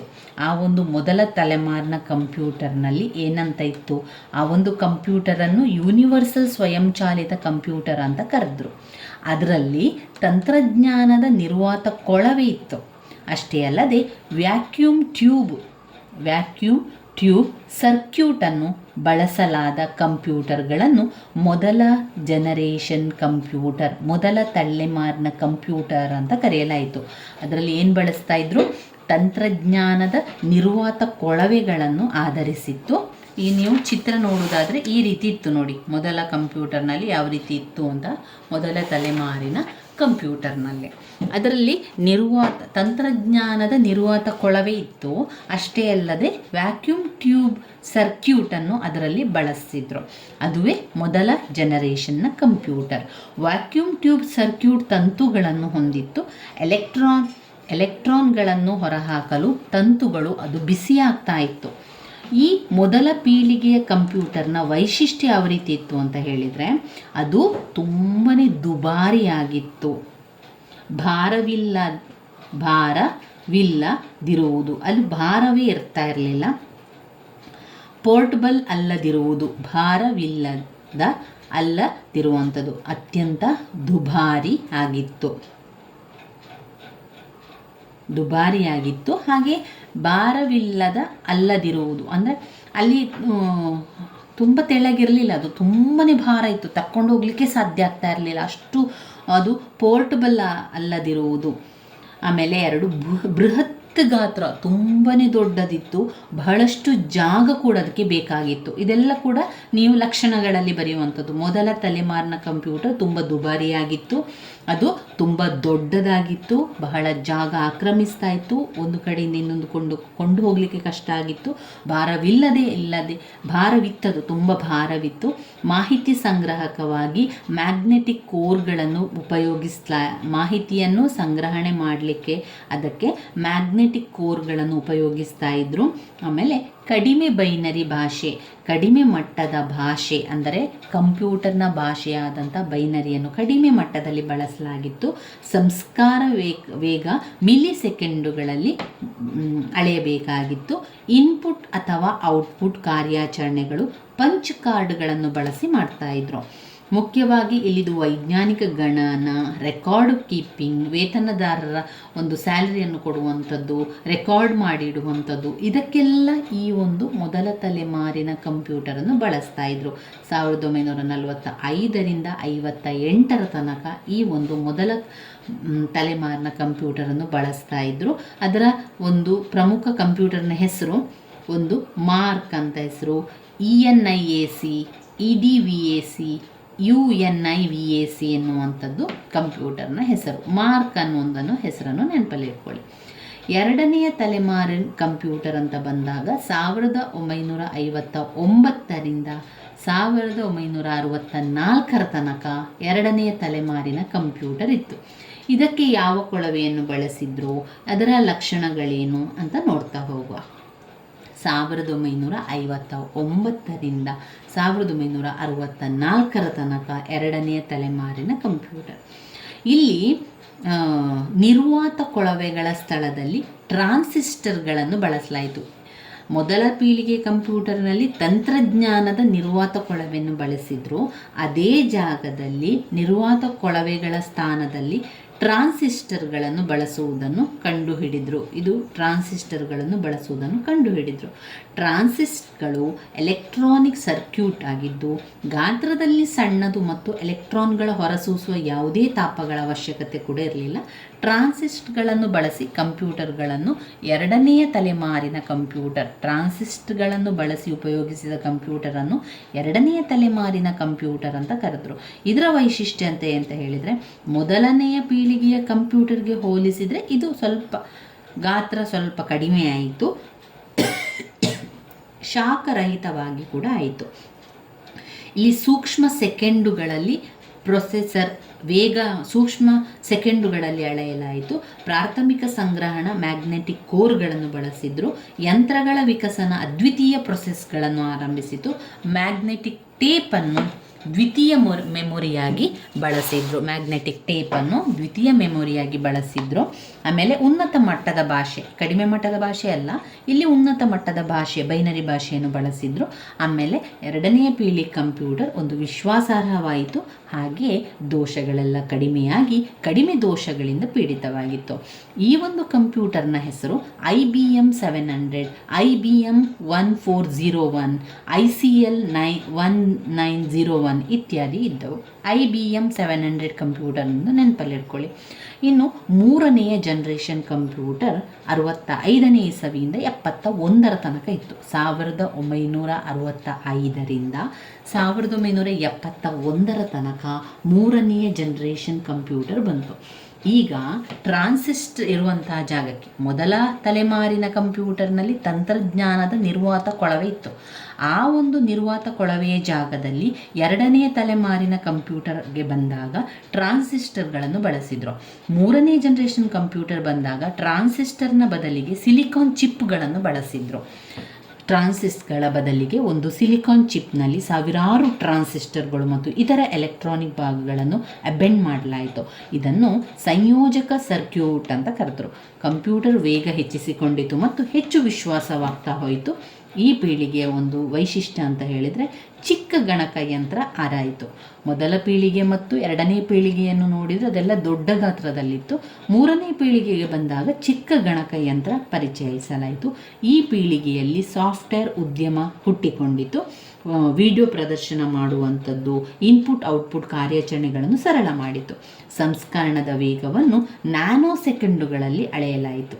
ಕಂಪ್ಯೂಟರ್ನ ಒಟ್ಟಾರೆ ಚಟುವಟಿಕೆಗಳನ್ನು ನಿಯಂತ್ರಿಸುವ ಆಪರೇಟಿಂಗ್ ಸಿಸ್ಟಮ್ ಎಂಬ ವ್ಯವಸ್ಥೆ ತಂತ್ರಾಂಶದ ಸಾಮಾನ್ಯವಾಯಿತು. ಈ ಪೀಳಿಗೆಯ ಕಂಪ್ಯೂಟರ್ ಮಲ್ಟಿ ಪ್ರೋಗ್ರಾಮಿಂಗ್ ಪರಿಕಲ್ಪನೆಯನ್ನು ಬಳಸಿಕೊಂಡಿತು. ಅನೇಕ ಕಾರ್ಯಕ್ರಮಗಳನ್ನು ಏಕಕಾಲದಲ್ಲಿ ಮಾಡುವುದನ್ನು ಕಾರ್ಯಗತಗೊಳಿಸಿತು. ಹೆಚ್ಚಾಗಿ ಈ ಒಂದು ಮೂರನೇ ಜನರೇಷನ್ ಕಂಪ್ಯೂಟರ್ ವಿಮಾನಯಾನ ಮೀಸಲಾತಿ ವ್ಯವಸ್ಥೆ, ನೈಜ ಸಮಯದ ದಾಸ್ತಾನು ನಿಯಂತ್ರಣ ವ್ಯವಸ್ಥೆಗೆ ಬಳಸಲಾಯಿತು. ಈ ಪೀಳಿಗೆಯಲ್ಲಿ ಕೂಡ IBM ಕಂಪ್ಯೂಟರ್ ಇತ್ತು. ಇನ್ನು ನಾಲ್ಕನೆಯ ಜನರೇಷನ್ ಕಂಪ್ಯೂಟರ್ 1971 ನಂತರದಲ್ಲಿ ನಾಲ್ಕನೆಯ ಜನರೇಷನ್ ಕಂಪ್ಯೂಟರ್ ಬಂತು. ಇದು ಬಹುದೊಡ್ಡ ಪ್ರಮಾಣದ ಏಕೀಕರಣ ಸರ್ಕ್ಯೂಟ್ ಆಗಮನದಿಂದ ನಾಲ್ಕನೆಯ ತಲೆಮಾರಿನ ಕಂಪ್ಯೂಟರ್ ಹೊರಬಂತು. ಬಹುದೊಡ್ಡ ಪ್ರಮಾಣದ ಏಕೀಕರಣ ಸರ್ಕ್ಯೂಟ್ ಲಾರ್ಜ್ ಸ್ಕೇಲ್ ಇಂಟಿಗ್ರೇಷನ್ ಮತ್ತು ಬಹುದೊಡ್ಡ ಪ್ರಮಾಣದ ಇಂಟಿಗ್ರೇಷನ್ ಸಾಧನೆ ಹೆಚ್ಚಾದಂತೆ ಕಂಪ್ಯೂಟರ್ನ ಗಾತ್ರ ಮತ್ತಷ್ಟು ಕಡಿಮೆಯಾಗಿ ಪುಟಾಣಿ ಕಂಪ್ಯೂಟರ್ ಬಂತು. ಈ ಪೀಳಿಗೆಯ ಕೆಲವು ವೈಶಿಷ್ಟ್ಯ ಅಂತ ಹೇಳಿದರೆ ನಾವು ನೋಡಿದರೆ ಇದರ ಒಂದು ಲಕ್ಷಣಗಳು ಅಂತ ಬಂದಾಗ, 4ನೇ ತಲೆಮಾರಿನ ಕಂಪ್ಯೂಟರ್ನ ಲಕ್ಷಣಗಳು: ಮೈಕ್ರೋ ಪ್ರೊಸೆಸರ್ ಆಧಾರಿತ ತಂತ್ರಜ್ಞಾನದ ಅಭಿವೃದ್ಧಿ, ಮೆಮೊರಿಗೆ ಅರೆವಾಹಕ ಚಿಪ್ಗಳ ಬಳಕೆ, ಮೈಕ್ರೋ ಕಂಪ್ಯೂಟರ್ಸ್ ಮತ್ತು ವೈಯಕ್ತಿಕ ಕಂಪ್ಯೂಟರ್ ಸಾಮಾನ್ಯ ಮನುಷ್ಯರ ಕೈಗೆಟುಕುವಂತಾಗಿತ್ತು, ಗ್ರಾಫಿಕ್ ಟರ್ಮಿನಲ್ಗಳು ಕಾಣಿಸಿಕೊಳ್ಳಲಾರಂಭಿಸಿತು, ಹೊಸ ತಂತ್ರಾಂಶ ಉದಾಹರಣೆಗೆ ಡೇಟಾಬೇಸ್ ನಿರ್ವಹಣಾ ವ್ಯವಸ್ಥೆ ಮತ್ತು ಪರಿಚಯಿಸಲಾಯಿತು, ಡಾಟಾ ಸಂವಹನ ಮತ್ತು ಕಂಪ್ಯೂಟರ್ ನೆಟ್ವರ್ಕ್ ಬಳಕೆ ಸಾಮಾನ್ಯವಾಯಿತು. ಈ ತಲೆಮಾರಿನ ಕಂಪ್ಯೂಟರ್ಗಳನ್ನು ಕಾರ್ಪೊರೇಟ್ ಮಾಡೆಲಿಂಗ್, ನಿರ್ಧಾರ ಬೆಂಬಲ ವ್ಯವಸ್ಥೆ, ಎಲೆಕ್ಟ್ರಾನಿಕ್ ಹಣ ವರ್ಗಾವಣೆ, ಸಣ್ಣ ವ್ಯಾಪಾರ ಅನ್ವಯಗಳ ಅಪ್ಲಿಕೇಶನ್ಗೆ ಬಳಸಲಾಗ್ತಾ ಇತ್ತು. ಈ ಪೀಳಿಗೆಯ ಕಂಪ್ಯೂಟರ್ಗಳು IBM, PS2, ಆ್ಯಪಲ್ II ಇತ್ಯಾದಿಗಳು ಬಂದವು. ಇನ್ನು ಬರುವಂಥದ್ದು 5ನೇ ತಲೆಮಾರಿನ ಕಂಪ್ಯೂಟರ್, 5ನೇ ಪೀಳಿಗೆಯ ಕಂಪ್ಯೂಟರ್ ಪ್ರೆಸೆಂಟ್ ಮತ್ತು ಫ್ಯೂಚರ್ ಬಗ್ಗೆ. ಅದು ಈಗ ಮತ್ತು ಮುಂದಿನ ಒಂದು ಕಂಪ್ಯೂಟರ್ ಈ ರೀತಿ ಇರ್ಬೋದು ಎನ್ನುವಂಥದ್ದು ಬಂತು. ಇತ್ತೀಚಿನ ಸಂಶೋಧನೆಗಳಲ್ಲಿ ಆಲೋಚನೆ ಕಂಪ್ಯೂಟರ್ಗಳು ಎಂಬ ಕೃತಕ ಬುದ್ಧಿಮತ್ತೆ ಬೆಳೆಸಿಕೊಳ್ಳಲು ರೋಬೋಟ್ ಎಲ್ಲ ಬರುವಂಥದ್ದು ಬಗ್ಗೆ ಗಮನ ಹರಿಸಿದವು. ಈ ಕಂಪ್ಯೂಟರ್ಗಳಿಗೆ 5ನೇ ಪೀಳಿಗೆಯ ಕಂಪ್ಯೂಟರ್ ಎಂದು ಕರೆಯಲಾಯಿತು. USA ಮತ್ತು ಜಪಾನ್ ಪ್ರಯೋಗಗಳಲ್ಲಿ ಅಭಿವೃದ್ಧಿಪಡಿಸಲಾಯಿತು. ಇದನ್ನು ಇಲ್ಲಿ ಲಾರ್ಜ್ ಸ್ಕೇಲ್ ಇಂಟಿಗ್ರೇಷನ್ ಅನ್ನು ಮಾಡಲಾಯಿತು. ತಂತ್ರಜ್ಞಾನ ಹೊಂದಿರ್ತದೆ, ಇಲ್ಲಿ ಲಾರ್ಜ್ ಸ್ಕೇಲ್ನಲ್ಲಿ ಇಂಟಿಗ್ರೇಷನ್ ಮಾಡುವಂಥದ್ದು. ಈ ಪೀಳಿಗೆಯ ಕೆಲವು ಪ್ರಮುಖ ವೈಶಿಷ್ಟ್ಯ ಅಂತ ಹೇಳಿದರೆ, ಇದರ ಲಕ್ಷಣಗಳನ್ನು ನೋಡಿದರೆ: ಸಾವಯವ ಚಿಪ್ ಪರಿಚಯ, ದೊಡ್ಡ ಶೇಖರಣಾ ಸಾಮರ್ಥ್ಯ, ಅತಿವೇಗದ ಕಂಪ್ಯೂಟರ್ ಉದಾಹರಣೆಗೆ ಸೂಪರ್ ಕಂಪ್ಯೂಟರ್ಗಳು, ಪ್ಯಾರಲೆಲ್ ಪ್ರೊಸೆಸಿಂಗ್, ಕೃತಕ ಬುದ್ಧಿಮತ್ತೆ, ಎಕ್ಸರ್ಟ್ ಸಿಸ್ಟಮ್, ರೋಬೋಟಿಕ್ ಇದೆಲ್ಲ ಬಂದಿದ್ದು 5ನೇ ತಲೆಮಾರಿನ ಕಂಪ್ಯೂಟರ್ನಲ್ಲಿ. 5ನೇ ಪೀಳಿಗೆಯ ಕಂಪ್ಯೂಟರ್ ಮತ್ತು ಕೃತಕ ಬುದ್ಧಿಮತ್ತೆ ಅಂದರೆ ರೋಬೋಟಿಕ್ ದೊಡ್ಡ ಪ್ರಮಾಣದಲ್ಲಿ ಕಾರ್ಪೊರೇಟ್ ಮಾಡೆಲಿಂಗ್, ತೈಲ ಸಂಶೋಧನೆಗಳಿಗೆ, ಹವಾಮಾನ ವ್ಯವಸ್ಥೆ ಮಾಡೆಲಿಂಗ್ ಮಾಡಲಿಕ್ಕೆ ಇದೆಲ್ಲ ಇವುಗಳನ್ನು ಬಳಸಿದರು. ಇವಿಷ್ಟು ತುಂಬಾ ಮುಖ್ಯವಾಗಿರುವಂತಹ ಕಂಪ್ಯೂಟರ್ನ ತಲೆಮಾರುಗಳು ಅಥವಾ ಕಂಪ್ಯೂಟರ್ನ ಪೀಳಿಗೆಗಳು. ಮೊದಲ ತಲೆಮಾರಿನ ಕಂಪ್ಯೂಟರ್, 2ನೇ ತಲೆಮಾರಿನ ಕಂಪ್ಯೂಟರ್, 3ನೇ ತಲೆಮಾರಿನ ಕಂಪ್ಯೂಟರ್, 4ನೇ ತಲೆಮಾರಿನ ಕಂಪ್ಯೂಟರ್, ಹಾಗೆ 5ನೇ ತಲೆಮಾರಿನ ಕಂಪ್ಯೂಟರ್. ಇವಿಷ್ಟು ಕಂಪ್ಯೂಟರ್ನ ಪೀಳಿಗೆ ಅಥವಾ ಕಂಪ್ಯೂಟರ್ನ ತಲೆಮಾರುಗೆ ಬಂತು. ಇನ್ನು ನಾವು ಓದ್ಕೊಳ್ಬೇಕಾಗಿರುವಂಥದ್ದು ಕಂಪ್ಯೂಟರ್ನ ವರ್ಗೀಕರಣ. ಯಾವ ರೀತಿ ಕಂಪ್ಯೂಟರನ್ನು ವರ್ಗೀಕರಣವನ್ನು ಮಾಡಲಾಗಿದೆ ಅಂತ ನೋಡ್ತಾ ಹೋಗೋಣ. ವೆರಿ ಇಂಪಾರ್ಟೆಂಟ್ ಆಗಿರುವಂತಹ ಪ್ರಶ್ನೆ ಕಂಪ್ಯೂಟರ್ನ ವರ್ಗೀಕರಣ. ಇಲ್ಲಿ 3 ಪಾಯಿಂಟ್ಸ್ಗಳಿದೆ. 3 ಪಾಯಿಂಟ್ಸ್ಗಳು ಕಂಪ್ಯೂಟರ್ನ ವರ್ಗೀಕರಣದಲ್ಲಿರುವಂಥದ್ದು. ಅವರು ಪ್ರತ್ಯೇಕವಾಗಿ ಆ ವರ್ಗೀಕರಣವನ್ನು ಕೇಳ್ತಾರೆ. ಅದು ಪ್ರತ್ಯೇಕವಾಗಿ 10 ಅಂಕಕ್ಕೆ ಅಥವಾ 15 ಅಂಕಕ್ಕೆ ಬರುವಂತಹ ಪ್ರಶ್ನೆ. ಇಲ್ಲಿ ಅವರು ಕಂಪ್ಯೂಟರ್ನ ವರ್ಗೀಕರಣ ಎನ್ನುವಂಥ ಪ್ರಶ್ನೆ 10 ಅಂಕಕ್ಕೆ ಬಂದಿದೆ. ಇದರಲ್ಲಿ ನಿರ್ಮಾಣ ಮತ್ತು ಕಾರ್ಯ ಆಧಾರಿತ ವರ್ಗೀಕರಣ, ಅನ್ವಯಗಳನ್ನು ಆಧರಿಸಿ ವರ್ಗೀಕರಣ, ಗಾತ್ರ, ವೇಗ, ಸಾಮರ್ಥ್ಯವನ್ನು ಆಧರಿಸಿ ವರ್ಗೀಕರಣ ಎನ್ನುವಂಥ 3 ಪಾಯಿಂಟ್ಸ್ಗಳನ್ನು ಕಾಣ್ತೇವೆ. ಕಂಪ್ಯೂಟರ್ನ ವರ್ಗೀಕರಣದಲ್ಲಿ 3 ವಿಧಗಳು: ನಿರ್ಮಾಣ ಮತ್ತು ಕಾರ್ಯ ಆಧಾರಿತ ವರ್ಗೀಕರಣ, ಅನ್ವಯಗಳನ್ನು ಆಧರಿಸಿ ವರ್ಗೀಕರಣ, ಗಾತ್ರ, ವೇಗ, ಸಾಮರ್ಥ್ಯ ಆಧರಿಸಿ ವರ್ಗೀಕರಣ. ಇದನ್ನೇ ಮತ್ತೊಂದು ಪ್ರಶ್ನೆಯಾಗಿ ಕೇಳಿದ್ದಾರೆ.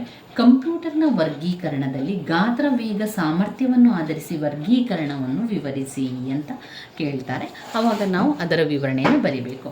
ಮೊದಲನೆಯ ಪಾಯಿಂಟ್, ಕಂಪ್ಯೂಟರ್ನ ವರ್ಗೀಕರಣದಲ್ಲಿ ಮೊದಲ ಪಾಯಿಂಟ್ ನಿರ್ಮಾಣ ಮತ್ತು ಕಾರ್ಯ ಆಧಾರಿತ ವರ್ಗೀಕರಣ. ಇದರಲ್ಲಿ ಬರುವಂತಹ ಪಾಯಿಂಟ್ಸ್ಗಳನ್ನು 5 ಅಂಕಕ್ಕೆ ಕೇಳ್ತಾರೆ. ಅನ್ಲಾಕ್ ಕಂಪ್ಯೂಟರ್ ಅಂತ ಕೇಳ್ತಾರೆ, ಡಿಜಿಟಲ್ ಕಂಪ್ಯೂಟರ್ ಅಂತ ಕೇಳ್ತಾರೆ, ಅಥವಾ ಅನ್ಲಾಗ್ ಮತ್ತು ಡಿಜಿಟಲ್ ಕಂಪ್ಯೂಟರ್ನ ಬಗ್ಗೆ, ಹೈಬ್ರಿಡ್ ಕಂಪ್ಯೂಟರ್ ಇದು ನಿರ್ಮಾಣ ಮತ್ತು ಕಾರ್ಯ ಆಧಾರಿತ ವರ್ಗೀಕರಣ, unlock computer, digital computer, hybrid computer ಎನ್ನುವಂಥ 3 ಪಾಯಿಂಟ್ಸ್ಗಳಿದರಲ್ಲಿದೆ. ಅನ್ಲಾಕ್ ಕಂಪ್ಯೂಟರ್ ಅಂದರೆ ಬದಲಾಗುತ್ತಿರುವ ಸಂಕೇತಗಳನ್ನು ಗಮನಿಸಲು ಕಂಪ್ಯೂಟರ್ಗಳಲ್ಲಿ ಬಳಸಲಾಗುತ್ತದೆ. ಅನ್ಲಾಕ್ ಸಾಧನಗಳನ್ನು ಹೊಂದಿರುತ್ತದೆ ಮತ್ತು ದೈಹಿಕ ಪ್ರಕೃತಿಯ ಮಾಹಿತಿಗಳನ್ನು ನಿರ್ವಹಿಸುತ್ತದೆ. ಅನ್ಲಾಕ್ ಕಂಪ್ಯೂಟರ್ಗಳು ತಮ್ಮ ಡೇಟಾವನ್ನು ಕೆಲವು ಮಾಪನಗಳನ್ನು ಪಡೆಯುತ್ತದೆ. ಅವು ನಿಖರವಾಗಿ ಅಪೂರ್ಣ ಅಥವಾ ವಿವೇಚನಾರಹಿತ ಮೌಲ್ಯಗಳನ್ನು ಪ್ರತಿನಿಧಿಸುತ್ತದೆ. ಒಂದು ಅನಲಾಗ್ ಕಂಪ್ಯೂಟರಿಗೆ ಬಳಸಲಾದ ದತ್ತಾಂಶದ ನಿಖರತೆ ನೇರವಾಗಿ ಅದರ ಮಾಪನಗಳ ನಿಖರತೆಯನ್ನು ಸಂಬಂಧಿಸಿದೆ. ಅವು ನಿರಂತರ ಭೌತಿಕ ವಿದ್ಯಮಾನಗಳ, ಉದಾಹರಣೆಗೆ ವಿದ್ಯುತ್ ಯಾಂತ್ರಿಕ ಅಥವಾ ಹೈಡ್ರಾಲಿಕ್ ಪ್ರಮಾಣಗಳನ್ನು ಪರಿಹಾರ ಕಂಡುಹಿಡಿಯುವ ಸಮಸ್ಯೆಗಳ ಮಾದರಿಗೆ ಬಳಸಲಾಗುತ್ತದೆ. ಇನ್ನು ಅನಾಲಾಜಿಕಲ್ ಕಂಪ್ಯೂಟರ್ಗಳನ್ನು ರಾಸಾಯನಿಕ ಘಟಕಗಳಲ್ಲಿ ತಾಪಮಾನ ಮತ್ತು ಒತ್ತಡದ ಬದಲಾವಣೆಗೆ ಕಂಡುಹಿಡಿಯಲು ಅಥವಾ ಪೆಟ್ರೋಲ್ ಪಂಪ್ನ ಇಂಧನದ ಹರಿವಿಕೆಯನ್ನು ಪ್ರಮಾಣವನ್ನು ತಿಳಿಯಲು ಬೆಲೆ ಮೌಲ್ಯಮಾಪನಗಳಾಗಿ ಪರಿವರ್ತಿಸುವ ಪ್ರಕ್ರಿಯೆಯಲ್ಲಿ ಉಪಯೋಗಿಸಲಾಗುವಂಥದ್ದು ಅನಲಾಗ್ ಕಂಪ್ಯೂಟರ್.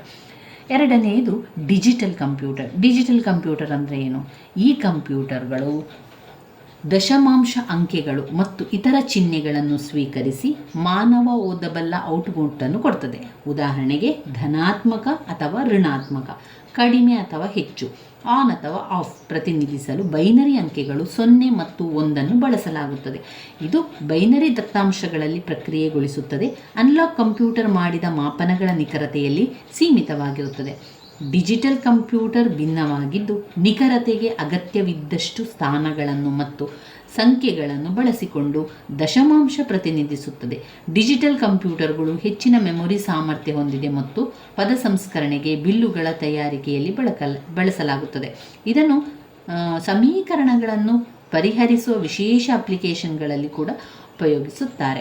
ಇನ್ನು ಮೂರನೇದು ಇದರಲ್ಲಿ ಹೈಬ್ರಿಡ್ ಕಂಪ್ಯೂಟರ್. ಈ ಕಂಪ್ಯೂಟರಲ್ಲಿ ಅನಲಾಗ್ ಮತ್ತು ಡಿಜಿಟಲ್ ಕಂಪ್ಯೂಟರ್ಗಳ ಎರಡೂ ತತ್ವಗಳನ್ನು ಬಳಸಿದ್ದಾರೆ. ಹೈಬ್ರಿಡ್ ಕಂಪ್ಯೂಟರ್ ಒಂದು ಡಿಜಿಟಲ್ ಕಂಪ್ಯೂಟರ್ ಅನಲಾಗ್ ಸಂಕೇತಗಳನ್ನು ಸ್ವೀಕರಿಸುತ್ತದೆ, ಅವುಗಳನ್ನು ಡಿಜಿಟಲ್ಗೆ ಪರಿವರ್ತಿಸುತ್ತದೆ ಮತ್ತು ಅವುಗಳನ್ನು ಡಿಜಿಟಲ್ ರೂಪದಲ್ಲಿ ಪ್ರಕ್ರಿಯೆಗೊಳಿಸಪಡಿಸುತ್ತದೆ. ಈ ಏಕೀಕರಣ ಅನಲಾಗ್ನಿಂದ ಡಿಜಿಟಲ್ಗೆ ಮತ್ತು ಡಿಜಿಟಲ್ನಿಂದ ಅನಲಾಗ್ಗೆ ಪರಿವರ್ತಕ ಮೂಲಕ ಪಡೆಯಲಾಗುತ್ತದೆ. ಹೈಬ್ರಿಡ್ ಕಂಪ್ಯೂಟರ್ ಅನಲಾಗ್ ಡೇಟಾವನ್ನು ಬಳಸಿ ಅನಲಾಗ್ ಅಥವಾ ಡಿಜಿಟಲ್ ದಶಮಾಂಶ ಉಂಟು ಮಾಡಬಹುದು. ಅದರ ಕಾರ್ಯಾಚರಣೆ ಸಂದರ್ಭದಲ್ಲಿ ನಿರಂತರವಾಗಿ ಬದಲಾಗುತ್ತಿರುವ ಇನ್ಪುಟ್ ಸ್ವೀಕರಿಸುತ್ತದೆ. ನಂತರ ಏನಾಗ್ತದೆ? ಡಿಜಿಟಲ್ ಪ್ರಕ್ರಿಯೆಗೆ ಪ್ರತ್ಯೇಕ ಮೌಲ್ಯಗಳಾಗಿ ಪರಿವರ್ತಿಸಲಾಗುತ್ತದೆ. ಯಾವುದೇ ಸಮಾನ ಡಿಜಿಟಲ್ ಕಂಪ್ಯೂಟರ್ಗಿಂತ ಕಡಿಮೆ ದುಬಾರಿಯಾಗಿದೆ. ಅವುಗಳನ್ನು ಆಸ್ಪತ್ರೆಗಳಲ್ಲಿ ರೋಗಿಯ ಒಂದು ಎದೆಬಡಿತ ನಿಯಂತ್ರಿಸುವಲ್ಲಿ, ವೈಜ್ಞಾನಿಕ ಅನ್ವಯಿಕೆಗಳಲ್ಲಿ, ಕೈಗಾರಿಕಾ ಪ್ರಕ್ರಿಯೆಗಳಲ್ಲಿ ಹೈಬ್ರಿಡ್ ಕಂಪ್ಯೂಟರನ್ನು ಬಳಸಲಾಗ್ತದೆ. ಇನ್ನು ಎರಡನೇ ವರ್ಗೀಕರಣ, ಕಂಪ್ಯೂಟರ್ನ ವರ್ಗೀಕರಣದಲ್ಲಿ ಮೊದಲ ಪಾಯಿಂಟ್ಸ್ ಆಯಿತು. ಇನ್ನು ಎರಡನೇ ಪಾಯಿಂಟ್ ಆಗಿ ಅನ್ವಯಗಳ ಆಧಾರಿತ ವರ್ಗೀಕರಣ. ಇದರಲ್ಲಿ ಮುಖ್ಯವಾಗಿ 2 ಪಾಯಿಂಟ್: ಸಾಮಾನ್ಯ ಉದ್ದೇಶಿತ ಕಂಪ್ಯೂಟರ್, ವಿಶೇಷ ಉದ್ದೇಶಿತ ಕಂಪ್ಯೂಟರ್. ಸಾಮಾನ್ಯ ಉದ್ದೇಶಿತ ಕಂಪ್ಯೂಟರ್, ವಿಶೇಷ ಉದ್ದೇಶಿತ ಕಂಪ್ಯೂಟರ್. ಇವುಗಳನ್ನು ಸಾಮಾನ್ಯ ಉದ್ದೇಶಿತ ಕಂಪ್ಯೂಟರ್ ಇವುಗಳನ್ನು ವಿವಿಧ ಅಗತ್ಯಗಳನ್ನು ಪೂರೈಸಲು ವಿನ್ಯಾಸಗೊಳಿಸಲಾಗಿದೆ. ಈ ಕಂಪ್ಯೂಟರ್ಗಳಲ್ಲಿ ನಿರ್ದಿಷ್ಟ ಕಾರ್ಯನಿರ್ವಹಿಸಲು ಬೇಕಾದ ಸೂಚನೆಗಳನ್ನು ಆಂತರಿಕ ಮೆಮೊರಿಯಲ್ಲಿ ಶಾಶ್ವತವಾಗಿ ಜೋಡಿಸಿಲ್ಲ. ಹೀಗಾಗಿ ಹೊಸ ಸೂಚನೆಗಳನ್ನು ಸಂಸ್ಕರಣೆಗಾಗಿ ಬೇಕಾದಾಗ ಲೋಡ್ ಮಾಡಬಹುದು. ಇನ್ನು ಕಂಪ್ಯೂಟರ್ ವಿವಿಧ ಆಕಾರ, ಗಾತ್ರ, ತೂಕಗಳಲ್ಲಿ ಲಭ್ಯವಿದೆ. ಆ ಒಂದು ಕಾರಣ ವಿವಿಧ ಕಾರ್ಯನಿರ್ವಹಿಸಲು ಸಾಧ್ಯವಾಗಿದೆ. ಮನೆಯಲ್ಲಿ ಬಳಸುವಂತಹ ಕಂಪ್ಯೂಟರ್ ಆಸ್ಪತ್ರೆಯಲ್ಲಿ ಬಳಸುವ ಕಂಪ್ಯೂಟರ್ಗಿಂತ ಗಾತ್ರ, ಆಕಾರದಲ್ಲಿ ಭಿನ್ನವಾಗಿದೆ. ದೊಡ್ಡ ಕಟ್ಟಡಗಳಲ್ಲಿ ಬಳಸುವ ಕಂಪ್ಯೂಟರ್ಗಳು ಸರ್ವರ್ನಂತೆ ವರ್ತಿಸುತ್ತಾರೆ. ಕಂಪ್ಯೂಟರ್ಗಳು ಹವಾಮಾನ ಮುನ್ಸೂಚಕನಾಗಿ ಕೂಡ ಕೆಲಸ ಮಾಡ್ತದೆ. ಇವು ಗಾತ್ರ ಮತ್ತು ಆಕಾರದಲ್ಲಿ ಭಿನ್ನವಾಗಿರುತ್ತದೆ. ಕಂಪ್ಯೂಟರ್ನ ಅನ್ವಯಿಕೆಯನ್ನು ಆಧರಿಸಿ ಅವುಗಳ ವರ್ಗೀಕರಣ: ಸಾಮಾನ್ಯ ಉದ್ದೇಶಿತ ಕಂಪ್ಯೂಟರ್, ಆಮೇಲೆ ವಿಶೇಷ ಉದ್ದೇಶಿತ ಕಂಪ್ಯೂಟರ್. ಇದು ಸಾಮಾನ್ಯ ವಿಚಾರಕ್ಕೆ. ವಿಶೇಷ ಉದ್ದೇಶಿತ ಕಂಪ್ಯೂಟರ್ ಆಗಿರುವಂಥದ್ದು ನಿರ್ದಿಷ್ಟ ಕೆಲಸವನ್ನು ಅಥವಾ ಅವಶ್ಯಕತೆಗಳನ್ನು ಪೂರೈಸುವುದಕ್ಕಾಗಿ ಮೀಸಲಾಗಿದೆ. ಅವು ಅನಗತ್ಯ ಆಯ್ಕೆಗಳನ್ನು ಹೊಂದಿಲ್ಲದಿರುವುದರಿಂದ ಬೆಲೆ ಕಡಿಮೆ. ಉದಾಹರಣೆಗೆ ಉನ್ನತ ಮಟ್ಟದ ಡಿಜಿಟಲ್ ಕ್ಯಾಮೆರಾ, ವಾಹನ, ಇಂಧನ, ದಹನ ನಿಯಂತ್ರಣಕ್ಕೆ ನಿರ್ಮಿಸಲಾದ ಕಂಪ್ಯೂಟರ್ಗಳು ಇತ್ಯಾದಿ. ಇನ್ನು ಕಂಪ್ಯೂಟರ್ನ ವರ್ಗೀಕರಣದಲ್ಲಿ ಮೂರನೆಯ ವರ್ಗೀಕರಣ ಗಾತ್ರ, ವೇಗ, ದಕ್ಷತೆಯನ್ನು ಆಧರಿಸಿ ಕಂಪ್ಯೂಟರ್ನ ವರ್ಗೀಕರಣ. ಇದನ್ನು ಪ್ರತ್ಯೇಕವಾಗಿ 15 ಅಂಕಕ್ಕೆ ಕೇಳಿದ್ದಾರೆ. ಇಲ್ಲಿ ಬೇರೆ ಬೇರೆ ಕಂಪ್ಯೂಟರ್ಗಳಿದೆ. ಯಾವ computer? 1 super computer. 2 main frame computer. 3 mini computer. 4 ಕಾರ್ಯಕ್ಷೇತ್ರ. 5 ಮೈಕ್ರೋ ಕಂಪ್ಯೂಟರ್. 6 ಲ್ಯಾಪ್ಟಾಪ್ ಮತ್ತು ನೋಟ್ಪ್ಯಾಡ್ಗಳು. ಹ್ಯಾಂಡ್ ಗಣಕಗಳು. ಪರ್ಸನಲ್ ಡಿಜಿಟಲ್ ಸಹಾಯಕ. ಆಮೇಲೆ ಸ್ಮಾರ್ಟ್ಫೋನ್ಗಳು. ಆಮೇಲೆ ಟ್ಯಾಬ್ಲೆಟ್ ಟ್ಯಾಬ್ಲೆಟ್ PCಗಳು. ಇವಿಷ್ಟು ನಮ್ಮ ಗಾತ್ರ, ವೇಗ ಮತ್ತು ದಕ್ಷತೆಯನ್ನು ಆಧರಿಸಿದ ವರ್ಗೀಕರಣಗಳು. ಗಾತ್ರ, ವೇಗ ಮತ್ತು ದಕ್ಷತೆ ಆಧರಿಸಿ ವರ್ಗೀಕರಣಗಳಲ್ಲಿ super computer, main frame computer, mini computer, ಕಾರ್ಯಕ್ಷೇತ್ರ, ಮೈಕ್ರೋ ಕಂಪ್ಯೂಟರ್, ಲ್ಯಾಪ್ಟಾಪ್ ಮತ್ತು ನೋಟ್ ಪ್ಯಾಡ್ಗಳು, ಹ್ಯಾಂಡ್ ಗಣಕಗಳು, ಪರ್ಸನಲ್ ಡಿಜಿಟಲ್ ಸಹಾಯಕ, ಸ್ಮಾರ್ಟ್ಫೋನ್ಗಳು, ಟ್ಯಾಬ್ಲೆಟ್. ಮೊದಲನೇದಾಗಿ ಸೂಪರ್ ಕಂಪ್ಯೂಟರ್. ಈ ಗಾತ್ರ, ವೇಗ ಮತ್ತು ಆ ಒಂದು ಪ್ರಮಾಣದಲ್ಲಿ ಮಾಹಿತಿಯನ್ನು ನಿರ್ವಹಿಸುವಂಥದ್ದು, ಅದರ ಸಾಮರ್ಥ್ಯವನ್ನು ಆಧರಿಸಿ ಕಂಪ್ಯೂಟರ್ಗಳನ್ನು ಈ ರೀತಿಯಾಗಿ ವರ್ಗೀಕರಿಸುವಂಥದ್ದು. ಇದನ್ನು ಪ್ರತ್ಯೇಕವಾಗಿ ಪ್ರಶ್ನೆಗಳನ್ನು ಕೇಳಿದ್ದಾರೆ. 15 ಅಂಕಕ್ಕೆ ಬಂದಿದೆ. ಕಂಪ್ಯೂಟರ್ನಲ್ಲಿ ಗಾತ್ರ, ವೇಗ, ದಕ್ಷತೆಯ ಆಧರಿಸಿ ಕಂಪ್ಯೂಟರ್ನ ವರ್ಗೀಕರಣವನ್ನು ತಿಳಿಸಿ ಅಂತ ಕೇಳಿರುವಂತಹ ಪ್ರಶ್ನೆಯಾಗಿದೆ. ಮೊದಲು ಸೂಪರ್ ಕಂಪ್ಯೂಟರ್. ಸೂಪರ್ ಕಂಪ್ಯೂಟರ್ ಅತ್ಯಂತ ಸಂಗ್ರಹ ಸಾಮರ್ಥ್ಯವನ್ನು ಮತ್ತು ಕಂಪ್ಯೂಟಿಂಗ್ ಪವರನ್ನು ಹೊಂದಿದ್ದು ವೇಗವಾದ ಕಂಪ್ಯೂಟರ್ಗಳಾಗಿವೆ. ಇವು ಮೇನ್ ಫ್ರೇಮ್ಗಳಿಗಿಂತ ಹೆಚ್ಚು ಶಕ್ತಿಯುತವಾಗಿರುತ್ತದೆ. ಮಾಹಿತಿ ತೀವ್ರ ಕಂಪ್ಯೂಟಿಂಗ್ ಮತ್ತು ದೊಡ್ಡ ಪ್ರಮಾಣದ ಮಾಹಿತಿಯನ್ನೊಳಗೊಂಡ ಕಾರ್ಯಗಳನ್ನು ಕೂಡ ನಿರ್ವಹಿಸಲು ಇದು ಸೂಕ್ತವಾಗಿದೆ. ಅವು ಪ್ರತಿ ಸೆಕೆಂಡಿಗೆ 1 ಬಿಲಿಯನ್ ಸೂಚನೆಗಳನ್ನು ಸಂಸ್ಕರಿಸಬಲ್ಲವು. ಒಂದು ಸೂಪರ್ ಕಂಪ್ಯೂಟರ್ ಅನೇಕ ಸಂಸ್ಕಾರಗಳನ್ನು ಹೊಂದಿದ್ದು ಒಂದು ಸಮಯದಲ್ಲಿ ಅನೇಕ ಸೂಚನೆಗಳನ್ನು ಸಂಸ್ಕರಿಸಬಹುದು. ಅದರ ಸಾಂಪ್ರದಾಯಿಕ ಕಂಪ್ಯೂಟರ್ ಒಂದು CPU ಹೊಂದಿದ್ದು ಒಂದು ಸಮಯದಲ್ಲಿ ಒಂದು ಸೂಚನೆಯನ್ನು ಮಾತ್ರ ಸಂಸ್ಕರಿಸುತ್ತದೆ. ಸೂಪರ್ ಕಂಪ್ಯೂಟರ್ ಏಕಕಾಲಿಕ ಸಂಸ್ಕರಣೆ ಎಂಬ ತಂತ್ರವನ್ನು ಬಳಸಿಕೊಂಡಿದೆ. ಏಕಕಾಲಿಕ ಸಂಸ್ಕರಣೆಯಲ್ಲಿ ಸೂಚನೆಗಳನ್ನು ಏಕಕಾಲದಲ್ಲಿ ವಿವಿಧ ಪ್ರೊಸೆಸರ್ಗಳು ಕಾರ್ಯನಿರ್ವಹಿಸಿದಾಗ ಗಣನೀಯ ಸಮಯ ಕಡಿಮೆಯಾಗುತ್ತದೆ ಹಾಗೂ ಗಣನಾ ವೇಗ ಹೆಚ್ಚಳಕ್ಕೆ ಕಾರಣವಾಗುತ್ತದೆ. ಕೆಲವು ವಿಶಿಷ್ಟ ಸೂಪರ್ ಕಂಪ್ಯೂಟರ್ಗಳು ತಪ್ಪು ಸಹಿಷ್ಣುತೆಯುಳ್ಳವು. ಅವು ಕಾರ್ಯಾಚರಣೆಯ ಸಂದರ್ಭದಲ್ಲಿ ವಿಫಲವಾದರೆ ಯಂತ್ರಾಂಶ ಸ್ವಯಂಚಾಲಿತವಾಗಲು ಮತ್ತು ವ್ಯವಸ್ಥೆಯ ಪುನರ್ವಿನ್ಯಾಸಗೊಳಿಸಲು ಬ್ಯಾಕಪ್ ವ್ಯವಸ್ಥೆಯನ್ನು ಬಳಸುತ್ತದೆ. ಸೂಪರ್ ಕಂಪ್ಯೂಟರ್ಗಳನ್ನು ಹವಾಮಾನ ಮುನ್ಸೂಚನೆ, ಗೂಢಲಿಪಿಶಾಸ್ತ್ರ, ಶಾಸ್ತ್ರ ಸಂಶೋಧನೆ, ಔಷಧ ವೈಜ್ಞಾನಿಕ ಸಂಶೋಧನೆ ಇತ್ಯಾದಿಗಳಲ್ಲಿ ಬಳಸಲಾಗುತ್ತದೆ. ಸೂಪರ್ ಕಂಪ್ಯೂಟರ್ ಉದಾಹರಣೆ ಕ್ರೇ 2, ಪರಮ ಇತ್ಯಾದಿ. ಇನ್ನು ಎರಡನೆಯ ಕಂಪ್ಯೂಟರ್ ಮೇನ್ ಫ್ರೇಮ್ಗಳು. ಇವು ಸಾಮಾನ್ಯ ಉದ್ದೇಶದ ಬೃಹತ್ ಶೇಖರಣಾ ಸಾಮರ್ಥ್ಯ, ದೊಡ್ಡ ಪ್ರಮಾಣದ ದುಬಾರಿ ಯಂತ್ರಗಳು. ಈ ಕಂಪ್ಯೂಟರ್ಗಳ ವ್ಯವಸ್ಥೆಯ ಘಟಕಗಳು ಸಾಮಾನ್ಯವಾಗಿ ಫ್ರೇಮ್ ರೀತಿಯ ವಿಭಾಗಗಳಲ್ಲಿ ಇರಿಸಲಾಗಿದೆ. ಆದ್ದರಿಂದ ಮೇನ್ ಫ್ರೇಮ್ಗಳೆಂದು ಕರೆಯಲಾಗುತ್ತದೆ. ಅವು ಪ್ರಕ್ರಿಯೆಯ ಅತ್ಯಂತ ವೇಗ ಹೊಂದಿದ್ದು ನೂರಾರು ಬಳಕೆದಾರರು ಏಕಕಾಲದಲ್ಲಿ ಈ ಒಂದು ವ್ಯವಸ್ಥೆಯಲ್ಲಿ ಕೆಲಸವನ್ನು ಮಾಡಬಹುದು. ಸಾಂಪ್ರದಾಯಿಕ ಪರಿಸರದಲ್ಲಿ ಪ್ರತಿ ಬಳಕೆದಾರ ಕಂಪ್ಯೂಟರ್ ಟರ್ಮಿನಲ್ನಲ್ಲಿ ಕೆಲಸ ಮಾಡುತ್ತಾನೆ. ಇದು ಸಾಮಾನ್ಯವಾಗಿ ಅನೇಕ ಸಂಸ್ಕಾರಗಳನ್ನು ಡೇಟಾ ಸಂಸ್ಕರಿಸಲು ಮತ್ತು ವ್ಯವಸ್ಥೆಯ ಥ್ರೋಪುಟ್ ಹೆಚ್ಚಿಸಲು ಅನೇಕ ಪ್ರತ್ಯೇಕ ಇನ್ಪುಟ್ ಔಟ್ಪುಟ್ ಪ್ರೊಸೆಸರ್ಗಳನ್ನು ಬಳಸಿಕೊಳ್ಳುತ್ತದೆ. ಇನ್ನು ಈ ಒಂದು ಕಂಪ್ಯೂಟರ್ಗಳಿಗೆ ಉದಾಹರಣೆ IBM 370, UNI-VAC 1100, VAX 8000 ಇತ್ಯಾದಿ. ಇನ್ನು ಮೂರನೆಯ ಕಂಪ್ಯೂಟರ್ ಮಿನಿ ಕಂಪ್ಯೂಟರ್.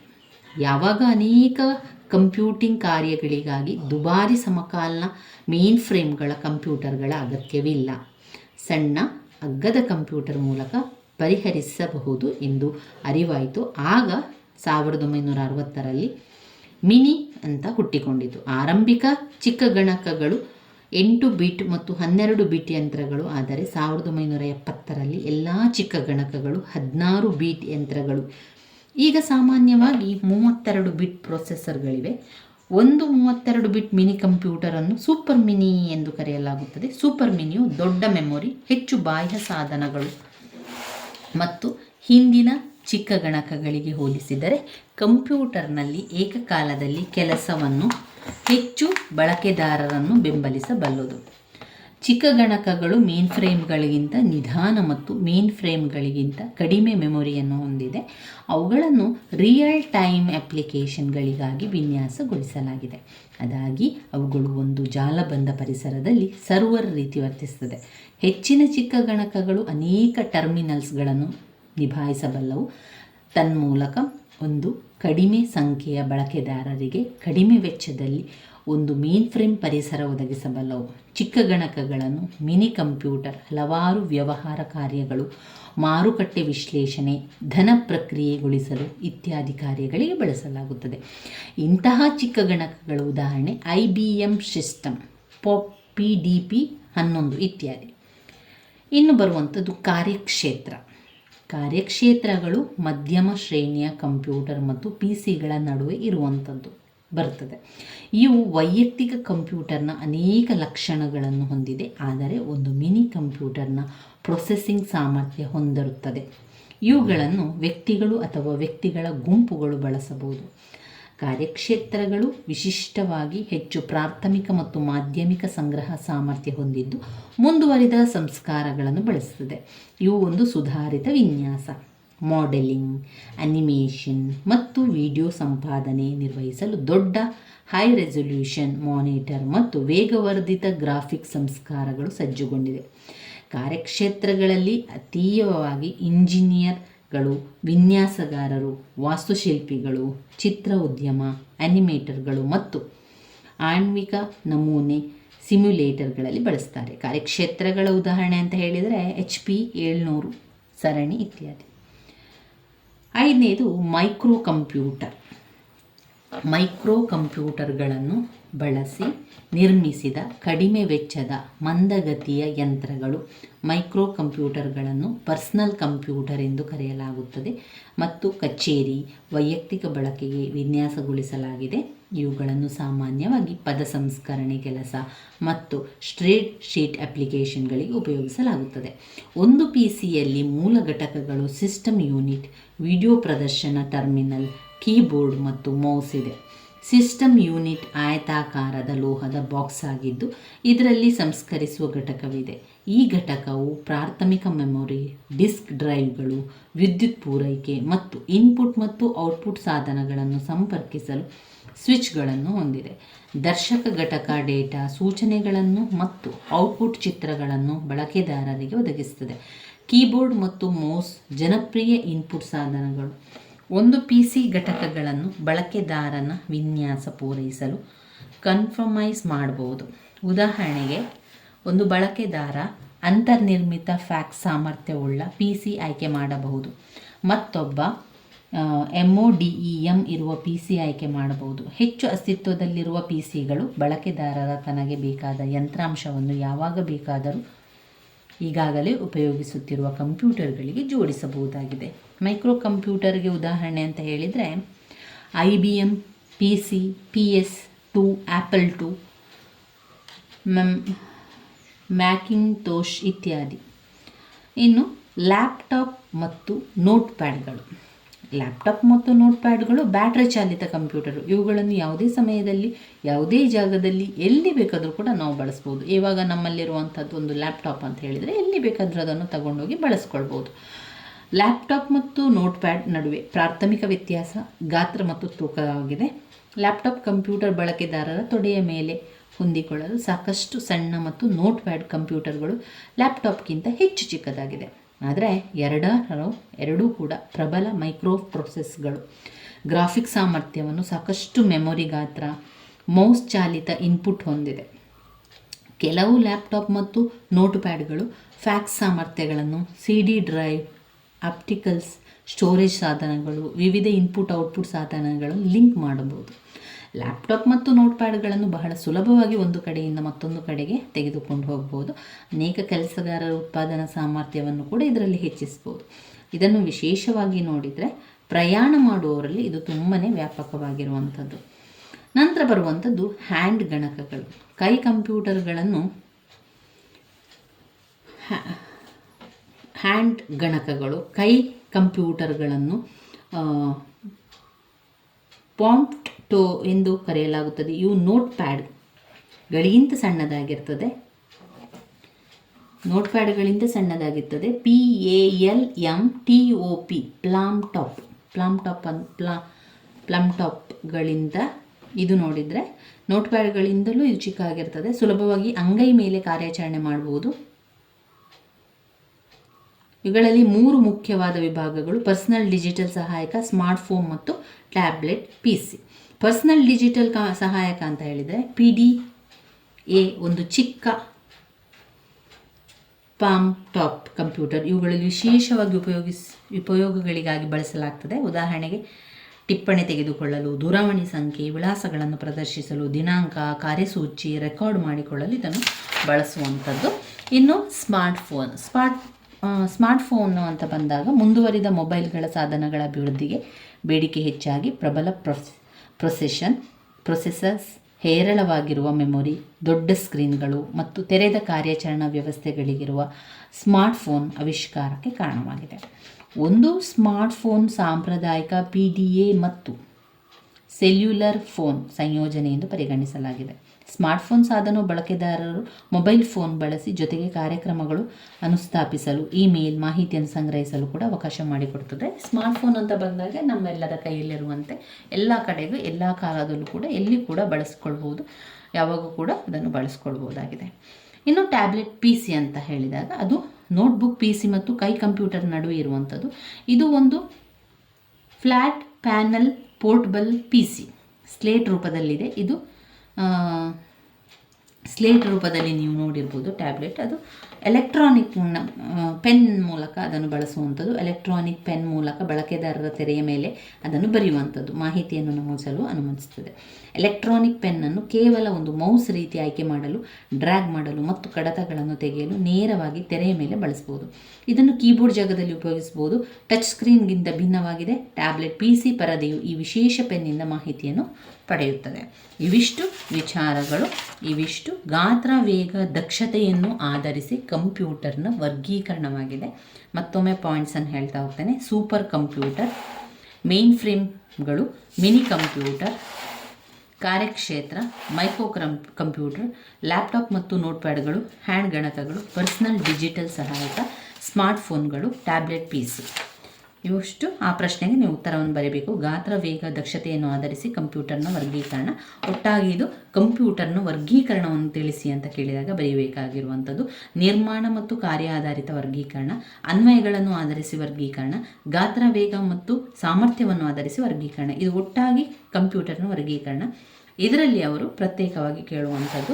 ಇದರಲ್ಲಿ ಅನಲಾಗ್ ಕಂಪ್ಯೂಟರ್ ಮತ್ತು ಡಿಜಿಟಲ್ ಕಂಪ್ಯೂಟರನ್ನು 5 ಅಂಕಕ್ಕೆ ಕೇಳಿದ್ದಾರೆ. ಅದರಿಂದ ಅನಲಾಗ್ ಕಂಪ್ಯೂಟರ್ ಮತ್ತು ಡಿಜಿಟಲ್ ಕಂಪ್ಯೂಟರನ್ನು ಕೂಡ ಸರಿಯಾಗಿ ಓದ್ಕೊಳ್ಳಿ. ನಂತರ 3ನೇ ಪಾಯಿಂಟ್ಸಲ್ಲಿ ಗಾತ್ರ, ವೇಗ ಮತ್ತು ದಕ್ಷತೆಯನ್ನು ಆಧರಿಸಿ ಕಂಪ್ಯೂಟರ್ನ ವರ್ಗೀಕರಣವನ್ನು ಕೂಡ ಕೇಳಿರುವಂಥದ್ದು.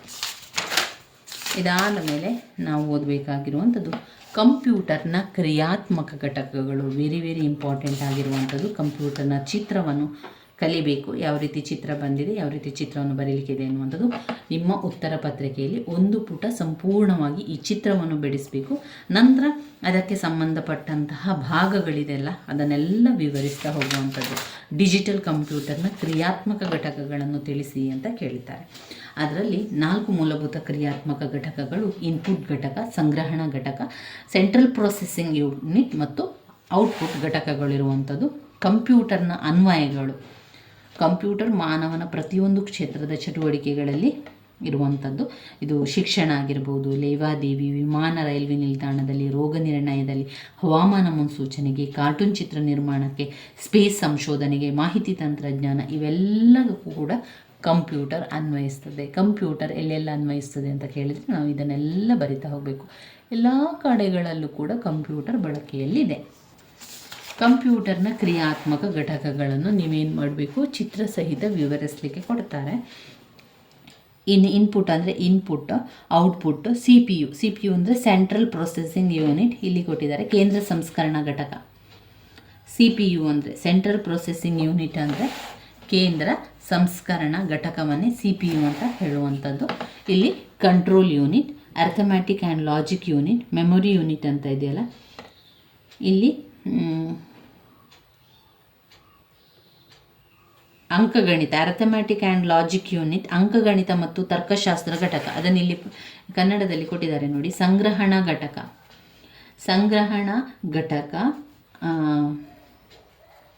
ಕೇಂದ್ರ ಸಂಸ್ಕರಣಾ ಘಟಕ. CPU ಕೇಂದ್ರ ಸಂಸ್ಕರಣಾ ಘಟಕ. ಅದರಲ್ಲಿ ಕಂಟ್ರೋಲ್ ನಿಯಂತ್ರಣ ಘಟಕ, CU ಎನ್ನುವಂಥದ್ದು ಕಂಟ್ರೋಲ್ ನಿಯಂತ್ರಣ ಘಟಕ. ಆಮೇಲೆ ALU ಅದು ಅಂಕಗಣಿತ ಮತ್ತು ತರ್ಕಶಾಸ್ತ್ರ ಘಟಕ. ನೋಡಿ, ಇದು ALU. ALU ಅಂದರೆ ಅಂಕಗಣಿತ ಮತ್ತು ತರ್ಕಶಾಸ್ತ್ರ ಘಟಕ. CU ಅಂದರೆ ನಿಯಂತ್ರಣ ಘಟಕಕ್ಕೆ ಬರ್ತದೆ ನೋಡಿ. ಮೆಮೊರಿ ಯೂನಿಟ್ ಅಂದರೆ ಅದು ಕಂಟ್ರೋಲ್ ಮೆಮೊರಿ ಯೂನಿಟ್ ಎನ್ನುವಂಥದ್ದು. ಇದರಲ್ಲಿ ಇನ್ಪುಟ್ ಮತ್ತು ಔಟ್ಪುಟ್ ಘಟಕ ಕೊಟ್ಟಿದೆ. ಕಂಟ್ರೋಲ್ ಯೂನಿಟ್ ಕೂಡ ಉಂಟು. ಕಂಟ್ರೋಲ್ ಯೂನಿಟ್ ಅಂಕಗಣಿತ ಮತ್ತು ತರ್ಕಶಾಸ್ತ್ರ ಘಟಿತ ಸಂಗ್ರಹಣ ಘಟಕ ಆಗಿದೆ. ಅದರಲ್ಲಿ ಮೆಮೊರಿ ಯೂನಿಟ್ ಸಂಗ್ರಹಣಾ ಘಟಕಕ್ಕೆ ಬರುತ್ತದೆ. ಈ ರೀತಿಯಾಗಿ ಪ್ರತ್ಯೇಕವಾಗಿ ಕೊಟ್ಟಿದ್ದಾರೆ. ಅದನ್ನು ನಾವು ಓದ್ಕೊಂಡು ಆ ಚಿತ್ರವನ್ನು ಮಾಡಿ ಮೊದಲು 2 ಬಾಕ್ಸ್ ಆ ಕಡೆ ಈ ಕಡೆ. ಮೊದಲಿಗೆ ಇನ್ಪುಟ್ ಬರೀರಿ, ನಂತರ ಅದಕ್ಕೆ ಬಾಣ, ಈ ಕಡೆಗೆ ಬಾಣ ಔಟ್ಪುಟ್ ಘಟಕ, ನಡುವಿನಲ್ಲಿ ಒಂದು ಬಾಕ್ಸ್ ಹಾಕಬೇಕು. ಅದರ ಮೇಲ್ಗಡೆಯಲ್ಲಿ CPU ಸೆಂಟ್ರಲ್ ಪ್ರೊಸೆಸಿಂಗ್ ಯೂನಿಟ್ ಅಂದರೆ ಕೇಂದ್ರ ಸಂಸ್ಕರಣಾ ಘಟಕ. CPU ಕೇಂದ್ರ ಸಂಸ್ಕರಣಾ ಘಟಕ. ಆಮೇಲೆ ಮತ್ತೆ 3 ಬಾಕ್ಸ್ ಒಳಗಡೆ ಮಾಡಿಕೊಳ್ಬೇಕು. ಮೊದಲ ಘಟಕದಲ್ಲಿ ಕಂಟ್ರೋಲ್ ಯೂನಿಟ್ ಅಂದರೆ ನಿಯಂತ್ರಣ ಘಟಕ CU. ನಂತರ ALU ಅರ್ಥಮ್ಯಾಟಿಕ್ ಆ್ಯಂಡ್ ಲಾಜಿಕ್ ಯೂನಿಟ್ ಅಂದರೆ ಅಂಕಗಣಿತ ಮತ್ತು ತರ್ಕಶಾಸ್ತ್ರದ ಘಟಕ. ಮತ್ತು ಇದು ಮೆಮೊರಿ ಯೂನಿಟ್ ಸ್ಮರಣೆ ಘಟಕ, ಅದು ಕೇಂದ್ರ ಸಂಗ್ರಹಣ ಘಟಕ ಅಂತ ಸಂಗ್ರಹಣ ಘಟಕ. ಮತ್ತು ಎರಡನೆಯ ಸಂಗ್ರಹಣ ಘಟಕ ಇದು ಸೆಕೆಂಡರಿ, ಎರಡನೇದು. ಇದು ಪ್ರಾಥಮಿಕ ಸಂಗ್ರಹಣ ಘಟಕ, ಇದು ದ್ವಿತೀಯ ಸಂಗ್ರಹಣ ಘಟಕ.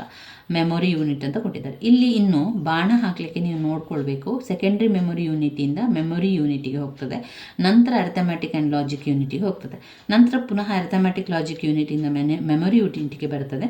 ಹಾಗೆ ಅಲ್ಲಿಂದ ಸೆಕೆಂಡ್ರಿ ಮೆಮೊರಿ ಯೂನಿಟಿಗೆ ಬರುವಂಥದ್ದು.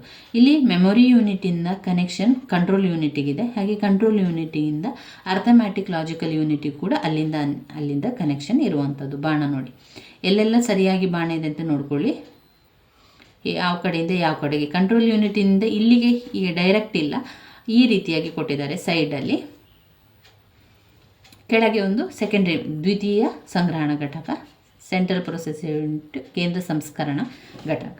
ಇಲ್ಲಿ ಕಂಪ್ಯೂಟರ್ನ ಕ್ರಿಯಾತ್ಮಕ ಘಟಕಗಳನ್ನು ಕೊಟ್ಟಿದ್ದಾರೆ. ಎಲ್ಲ ಗಣಕಗಳು 4 ಮೂಲಭೂತ ಕಾರ್ಯಾಚರಣೆ ಹೊಂದಿದೆ. ಒಂದು ಇನ್ಪುಟ್ ಘಟಕ, ಸಂಗ್ರಹಣ ಘಟಕ ಸಂಗ್ರಹಣೆ ಮಾಡುವಂಥದ್ದು, ಸೆಂಟ್ರಲ್ ಪ್ರೊಸೆಸಿಂಗ್ ಯೂನಿಟ್ ಕೇಂದ್ರ ಸಂಸ್ಕರಣಾ ಘಟಕ, ಔಟ್ಪುಟ್ ಘಟಕ. ಇನ್ಪುಟ್ಟಲ್ಲಿ ನಾವು ವಿಷಯಗಳನ್ನು ಕಳಿಸುವಂಥದ್ದು, ಔಟ್ಪುಟ್ಟಾಗಿ ನಮಗೆ ಉತ್ತರಗಳು ಸಿಗುವಂಥದ್ದು ಕಂಪ್ಯೂಟರ್ನಲ್ಲಿ. ಮೊದಲಿಗೆ ಇನ್ಪುಟ್. ಯಾವುದೇ ರೀತಿಯ ಇನ್ಪುಟ್, ಉದಾಹರಣೆಗೆ ಅಕ್ಷರಗಳು, ಸಂಖ್ಯೆಗಳು, ಚಿಹ್ನೆಗಳು, ಬಣ್ಣಗಳು ಯಾವುದನ್ನು ಕೂಡ ನಮಗೆ ಕೊಡ್ಬೋದು. ನಮಗೆ ಏನಾದರೂ ಅದಕ್ಕೆ ಸಂಬಂಧಪಟ್ಟಂತೆ ಉತ್ತರ ಬೇಕು ಅಂತಂದರೆ ನಾವು ಇನ್ಪುಟ್ಟಿಗೆ ದತ್ತಾಂಶವನ್ನು ಕೊಡುವಂಥದ್ದು. ಇನ್ಪುಟ್ ಸಾಧನಗಳು ಯಾವುದೆಲ್ಲ? ಇನ್ಪುಟ್ ಅಂತ ಬಂದಾಗ ಕಂಪ್ಯೂಟರ್ನಲ್ಲಿ keyboard, mouse, joystick, floppy, hard disk, punch card, optical mark reader, input ಘಟಕ. ಇದೆಲ್ಲ ಇನ್ಪುಟ್ ಘಟಕಕ್ಕೆ ಬರ್ತದೆ. ಏನು ಬರ್ತದೆ? ಇನ್ಪುಟ್ ಘಟಕ ಹೇಗೆ ಕಾರ್ಯ ಮಾಡ್ತದೆ ಅಂತ ಹೇಳಿದರೆ, ಮಾಹಿತಿ ಮತ್ತು ಪ್ರೋಗ್ರಾಮ್ಗಳನ್ನು ಸ್ವೀಕರಿಸ್ತದೆ ಮತ್ತು ಅದನ್ನು ಓದ್ತದೆ. ಇದು ದಶಮಾಂಶ ಮತ್ತು ಸೂಚನೆಗಳನ್ನು ಕಂಪ್ಯೂಟರ್ನ ಸ್ವೀಕಾರಾರ್ಹ ರೂಪಕ್ಕೆ ಪರಿವರ್ತನೆ ಮಾಡ್ತದೆ. ಪರಿವರ್ತನೆ ಆದಂತಹ ದಶಮಾಂಶವನ್ನು ಮತ್ತು ಸೂಚನೆಗಳನ್ನು ಅದು ಮುಂದಿನ ಸಂಸ್ಕರಣೆ ಕಾರ್ಯಕ್ಕೆ ಕೊಟ್ಟು ಕಳಿಸ್ತದೆ, ಸಂಸ್ಕರಣ ಕಾರ್ಯಕ್ಕೆ ಕಳಿಸ್ತದೆ. ನಂತರ ಅಲ್ಲಿಂದ ಸಂಗ್ರಹಣಾ ಘಟಕ ಬರ್ತದೆ, ಮೆಮೊರಿ ಯೂನಿಟ್. ಅಲ್ಲಿ ಮಾಹಿತಿಯನ್ನು ಶೇಖರಿಸಿಡುವ ಕಾರ್ಯ ಶೇಖರಣಾ ಘಟಕವಾಗಿದೆ. ಶೇಖರಣೆಯಿಂದ 2 ವಿಧ ಇದೆ. ಒಂದು ಪ್ರಾಥಮಿಕ ಶೇಖರಣಾ ಘಟಕ, ದ್ವಿತೀಯ ಶೇಖರಣಾ ಘಟಕ, ಸಂಗ್ರಹಣ. ಶೇಖರಣಾ ಘಟಕದಲ್ಲಿ ಯಾವ ರೀತಿ ಕಾರ್ಯ ಮಾಡ್ತದೆ ಅಂತ ಹೇಳಿದರೆ, ದತ್ತಾಂಶ ಮತ್ತು ಪ್ರೋಗ್ರಾಮನ್ನು ಸಂಗ್ರಹಣೆ ಮಾಡ್ತದೆ. ಇದು ಪ್ರಕ್ರಿಯೆಯ ಮಧ್ಯಂತರ ಫಲಿತಾಂಶವನ್ನು ಸಂಗ್ರಹಣೆ ಮಾಡ್ತದೆ. ಪ್ರಕ್ರಿಯೆಯ ಅಂತಿಮ ಫಲಿತಾಂಶ ಮತ್ತು ಔಟ್ಪುಟ್ ಘಟಕದಿಂದ ಹಾದು ಹೋಗುವ ಮೊದಲು ಇದರಲ್ಲಿ ಸಂಗ್ರಹಣೆ ಆಗಿರ್ತದೆ ಎಲ್ಲ. ಕೇಂದ್ರ ಸಂಸ್ಕರಣಾ ಘಟಕ, CPU ಸೆಂಟ್ರಲ್ ಪ್ರೊಸೆಸಿಂಗ್ ಯೂನಿಟ್ ಕೇಂದ್ರ ಸಂಸ್ಕರಣಾ ಘಟಕ. ಅದರಲ್ಲಿ ಬರುವಂಥದ್ದು ಕಂಟ್ರೋಲ್ ಯೂನಿಟ್ ಮತ್ತು ನಿಯಂತ್ರಣ ಘಟಕ ಮತ್ತು ಅಂಕಗಣಿತ ತರ್ಕಶಾಸ್ತ್ರ ಘಟಕ. CPU ಕಂಪ್ಯೂಟರ್ನ ಮಿದುಳು. ಪ್ರಾಥಮಿಕ ಕಾರ್ಯವೆಂದರೆ ಕಾರ್ಯಕ್ರಮಗಳನ್ನು ಕಾರ್ಯಗತಗೊಳಿಸುವುದು. ಅದರ ಜೊತೆಗೆ CPU ಎಲ್ಲ ಇತರ ಘಟಕಗಳ ಸ್ಮೃತಿ, ಇನ್ಪುಟ್ ಔಟ್ಪುಟ್ ಸಾಧನಗಳ ಕಾರ್ಯಾಚರಣೆ ನಿಯಂತ್ರಿಸುತ್ತದೆ. CPU ಪ್ರಮುಖ ವಿಭಾಗಗಳಾಗಿದೆ. ಅಂಕಗಣಿತ ತರ್ಕಶಾಸ್ತ್ರ ಘಟಕ, ನಿಯಂತ್ರಣ ಘಟಕ. ಅಂಕಗಣಿತ ತರ್ಕಶಾಸ್ತ್ರ ಘಟಕ ALU ಅಂಕಗಣಿತೀಯ ಮತ್ತು ತರ್ಕ ಕಾರ್ಯಗಳಾದ ಸಂಕಲನ, ವ್ಯವಕಲನ, ಗುಣಾಕಾರ, ಭಾಗಾಕಾರ ಮಾಡ್ತದೆ. ಇದಲ್ಲದೆ ಹೇರಿಕೆ, ಇಳಿಕೆ, ಎಡ, ಬಲಗಡೆ ಈ ರೀತಿಯ ಎಲ್ಲ ಕೆಲಸಗಳನ್ನು ಅದು ಮಾಡ್ತದೆ. ಕಂಟ್ರೋಲ್ ಯೂನಿಟ್ ನಿಯಂತ್ರಣ ಘಟಕ. ಎಲ್ಲ ಥರದ ಘಟಕಗಳಾದ ಮೆಮೊರಿ ಘಟಕ, ಇನ್ಪುಟ್ ಔಟ್ಪುಟ್ ಘಟಕಗಳ ಚಟುವಟಿಕೆಗಳನ್ನು ನಿಯಂತ್ರಿಸ್ತದೆ ಹಾಗೂ ಒಂದಕ್ಕೊಂದು ಸಹಕರಿಸುವಂತೆ ನೋಡಿಕೊಳ್ತದೆ. ಇದು ಕಂಪ್ಯೂಟರ್ನ ನರಮಂಡಲದಂತೆ ವರ್ತಿಸ್ತದೆ. ಯಾವುದು? ಕಂಟ್ರೋಲ್ ಯೂನಿಟ್ ಅಂದರೆ ನಿಯಂತ್ರಣ ಘಟಕ. ಇದು ಸಂಪೂರ್ಣವಾಗಿ ಕಂಪ್ಯೂಟರ್ನ ವ್ಯವಸ್ಥೆ ಅನ್ನೋದು ನೋಡಿಕೊಳ್ತದೆ. ಇದು ಮೆಮೊರಿಯಲ್ಲಿ ಸಂಗ್ರಹಿಸಲಾದ ಸೂಚನೆಗಳನ್ನು ಪಡೆದು ಅವುಗಳನ್ನು ಡಿಕೋಡ್ ಕೂಡ ಮಾಡಿ ನಿಗದಿತ ಕೆಲಸಗಳನ್ನು ಇತರ ಘಟಕಗಳು ನಿರ್ವಹಿಸಲು ನಿರ್ದೇಶಿಸುತ್ತದೆ. ಇದು ಮೆಮೊರಿ ಮತ್ತು ಬಾಹ್ಯ ಸಾಧನಗಳ ನಡುವೆ ಡಾಟಾ ವರ್ಗಾವಣೆಯನ್ನು ನಿರ್ವಹಿಸುತ್ತದೆ. ನಿಯಂತ್ರಣ ಘಟಕದ ಮುಖ್ಯ ಕಾರ್ಯಚಟುವಟಿಕೆಗಳು ಈ ರೀತಿಯಾಗಿದೆ. ವಿವಿಧ ಘಟಕಗಳ ನಡುವೆ ದತ್ತಾಂಶ ಮತ್ತು ಮಾಹಿತಿ ವರ್ಗಾವಣೆಯನ್ನು ನಿಯಂತ್ರಿಸುತ್ತದೆ. ಅಷ್ಟೇ ಅಲ್ಲದೆ ಅಂಕಗಣಿತದ ಘಟಕ ಸೂಕ್ತ ಕ್ರಮಗಳನ್ನು ಕೂಡ ಆರಂಭಿಸಲಿಕ್ಕೆ ಇದು ಸಹಾಯ ಆಗ್ತದೆ. ಕೊನೆಯದಾಗಿ ಬರುವಂಥದ್ದು ಔಟ್ಪುಟ್, ಅಂದರೆ ನಮಗೆ ಉತ್ತರಗಳು ಸಿಗುವಂಥದ್ದು, ನಮಗೆ ಫಲಿತಾಂಶ ಸಿಗುವಂಥದ್ದು. ಉತ್ಪನ್ನ ಸಾಧನಗಳು ಫಲಿತಾಂಶಗಳು ಮತ್ತು ಬೇರೆ ಮಾಹಿತಿಯನ್ನು ಕಂಪ್ಯೂಟರ್ನಿಂದ ಪಡೆಯಲು ಮತ್ತು ಬಳಕೆದಾರರಿಗೆ ಅವುಗಳನ್ನು ಒದಗಿಸಲು ಉಪಯೋಗಿಸುತ್ತೇವೆ. ಕಂಪ್ಯೂಟರ್ ಮಾಹಿತಿಯನ್ನು ಬೈನರಿ ರೂಪದಲ್ಲಿ ಔಟ್ಪುಟ್ ಸಾಧನಕ್ಕೆ ಕಳಿಸ್ತೇವೆ. ಕೆಲವು ಜನಪ್ರಿಯ ಔಟ್ಪುಟ್ ಘಟಕಗಳು ದರ್ಶಕ ಘಟಕ, ಪ್ರಿಂಟರ್, ಪ್ಲಾಟರ್ ಇತ್ಯಾದಿ. ಸಂಕ್ಷಿಪ್ತವಾಗಿ ಅವುಗಳ ಕಾರ್ಯ ಅಂತ ನೋಡುವುದಾದರೆ, ಕಂಪ್ಯೂಟರ್ ನಿರ್ಮಾಣದ ಫಲಿತಾಂಶಗಳನ್ನು ಕೋಡ್ ಒಂದು ಕೋಡಿನ ರೂಪದಲ್ಲಿ ನಮಗೆ ಅದು ಕೊಡ್ತದೆ. ಕೋಡೆಡ್ ಫಲಿತಾಂಶಗಳನ್ನು ಮಾನವ ಸ್ವೀಕಾರಾರ್ಹ ರಚನೆಗೆ ಪರಿವರ್ತಿಸ್ತಾನೆ. ಇದು ಪರಿವರ್ತನೆ ಫಲಿತಾಂಶಗಳನ್ನು ಹೊರಗಿನ ಪ್ರಪಂಚಕ್ಕೆ ಪೂರೈಸ್ತದೆ. ನಾವು ಕೊಡುವಂಥ ಯಾವುದೇ ದತ್ತಾಂಶ ಇರ್ಬೋದು, ಯಾವುದೇ ಮಾಹಿತಿಯನ್ನು ಕಂಪ್ಯೂಟರ್ ಪಡೆದುಕೊಂಡು ಅದರ ಮೆಮೊರಿಯಲ್ಲಿ ಇಟ್ಟು ಅದನ್ನು ಎಲ್ಲ ಡಿಕೋಡ್ ಮಾಡ್ತದೆ. ಅದು ಆಮೇಲೆ ನಮಗೆ ಅದು ಉತ್ತರ ಕೋಡಿನ ರೂಪದಲ್ಲಿ ಕೊಡ್ತದೆ. ಆ ಕೋಡನ್ನು ಪರಿವರ್ತನೆ ಮಾಡಿ ನಮ್ಮ ಒಂದು ಭಾಷೆ, ಕಂಪ್ಯೂಟರ್ನ ಭಾಷೆಯಾದಂತಹ ಬೈನರಿ ಭಾಷೆಯಲ್ಲಿ ಅದೇನು ಮಾಡ್ತದೆ, ಕೋಡೆಲ್ಲ ಮಾಡ್ತದೆ. ನಂತರ ಡಿಕೋಡ್ ಎಲ್ಲ ಮಾಡಿ ನಂತರ ಅದು ನಮಗೆ ಕೋಡಾಗಿ ಉತ್ತರವನ್ನು ಕಳಿಸುವಂಥದ್ದು. ನಂತರ ನಾವು ಮನುಷ್ಯರ ಭಾಷೆಗೆ ಅದನ್ನು ಪರಿವರ್ತನೆ ಮಾಡಿ ಆ ಒಂದು ಉತ್ತರವನ್ನು ಪಡೆದುಕೊಳ್ಳುವಂಥದ್ದು. ಇವಿಷ್ಟು ಕಂಪ್ಯೂಟರ್ನ ಕ್ರಿಯಾತ್ಮಕ ಘಟಕಗಳ ಒಂದು ವಿವರಣೆಯಾಗಿದೆ. ಕಂಪ್ಯೂಟರ್ನ ಕ್ರಿಯಾತ್ಮಕ ಘಟಕಗಳನ್ನು ಚಿತ್ರಸಹಿತ ವಿವರಿಸಿ ಅಂತ ಬಂದಾಗ ಇದನ್ನು ಸಂಪೂರ್ಣವಾಗಿ ವಿವರಿಸ್ತಾ ಹೋಗಬೇಕು.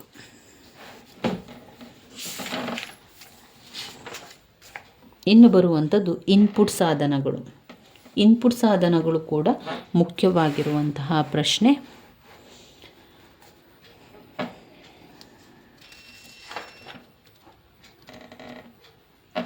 ಯಾವುದೆಲ್ಲ ಇನ್ಪುಟ್ ಸಾಧನಗಳಿದೆ, ಆ ಇನ್ಪುಟ್ ಸಾಧನಗಳನ್ನೆಲ್ಲ ವಿವರಿಸ್ತಾ ಹೋಗಬೇಕು. ಇನ್ಪುಟ್ ಸಾಧನವನ್ನು ವಿವರಿಸಿ ಅಂತ ಕೊಡ್ತಾರೆ. ಆವಾಗ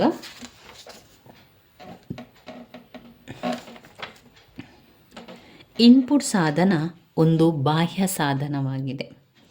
ಕಂಪ್ಯೂಟರ್ನಲ್ಲಿ ಇನ್ಪುಟ್ ಅಂದರೆ ಹೊರಗಿನ ಒಂದು ಸಾಧನ. ಕಂಪ್ಯೂಟರ್ನ ಮಾಹಿತಿ ಮತ್ತು ನಿಯಂತ್ರಣ ಸಂಕೇತಗಳನ್ನು ಒದಗಿಸಲು ಬಳಸಲಾಗ್ತದೆ. ಇನ್ಪುಟ್ ಮತ್ತು ಔಟ್ಪುಟ್ ಸಾಧನಗಳು ಕಂಪ್ಯೂಟರ್ ಮತ್ತು ಮಾನವನ ನಡುವೆ ಹಾರ್ಡ್ವೇರ್ ಇಂಟರ್ಫೇಸ್ ರೀತಿ ವರ್ತನೆ ಮಾಡ್ತದೆ. ಅವುಗಳ ವರ್ಗೀಕರಣವನ್ನು ನಾವು ನೋಡಿದರೆ ಯಾವುದೆಲ್ಲ ಇದೆ, ಇನ್ಪುಟ್ ಸಾಧನಗಳು ಯಾವುದು? ಇನ್ಪುಟ್ ಸಾಧನಗಳು ಯಾವುದೆಲ್ಲ?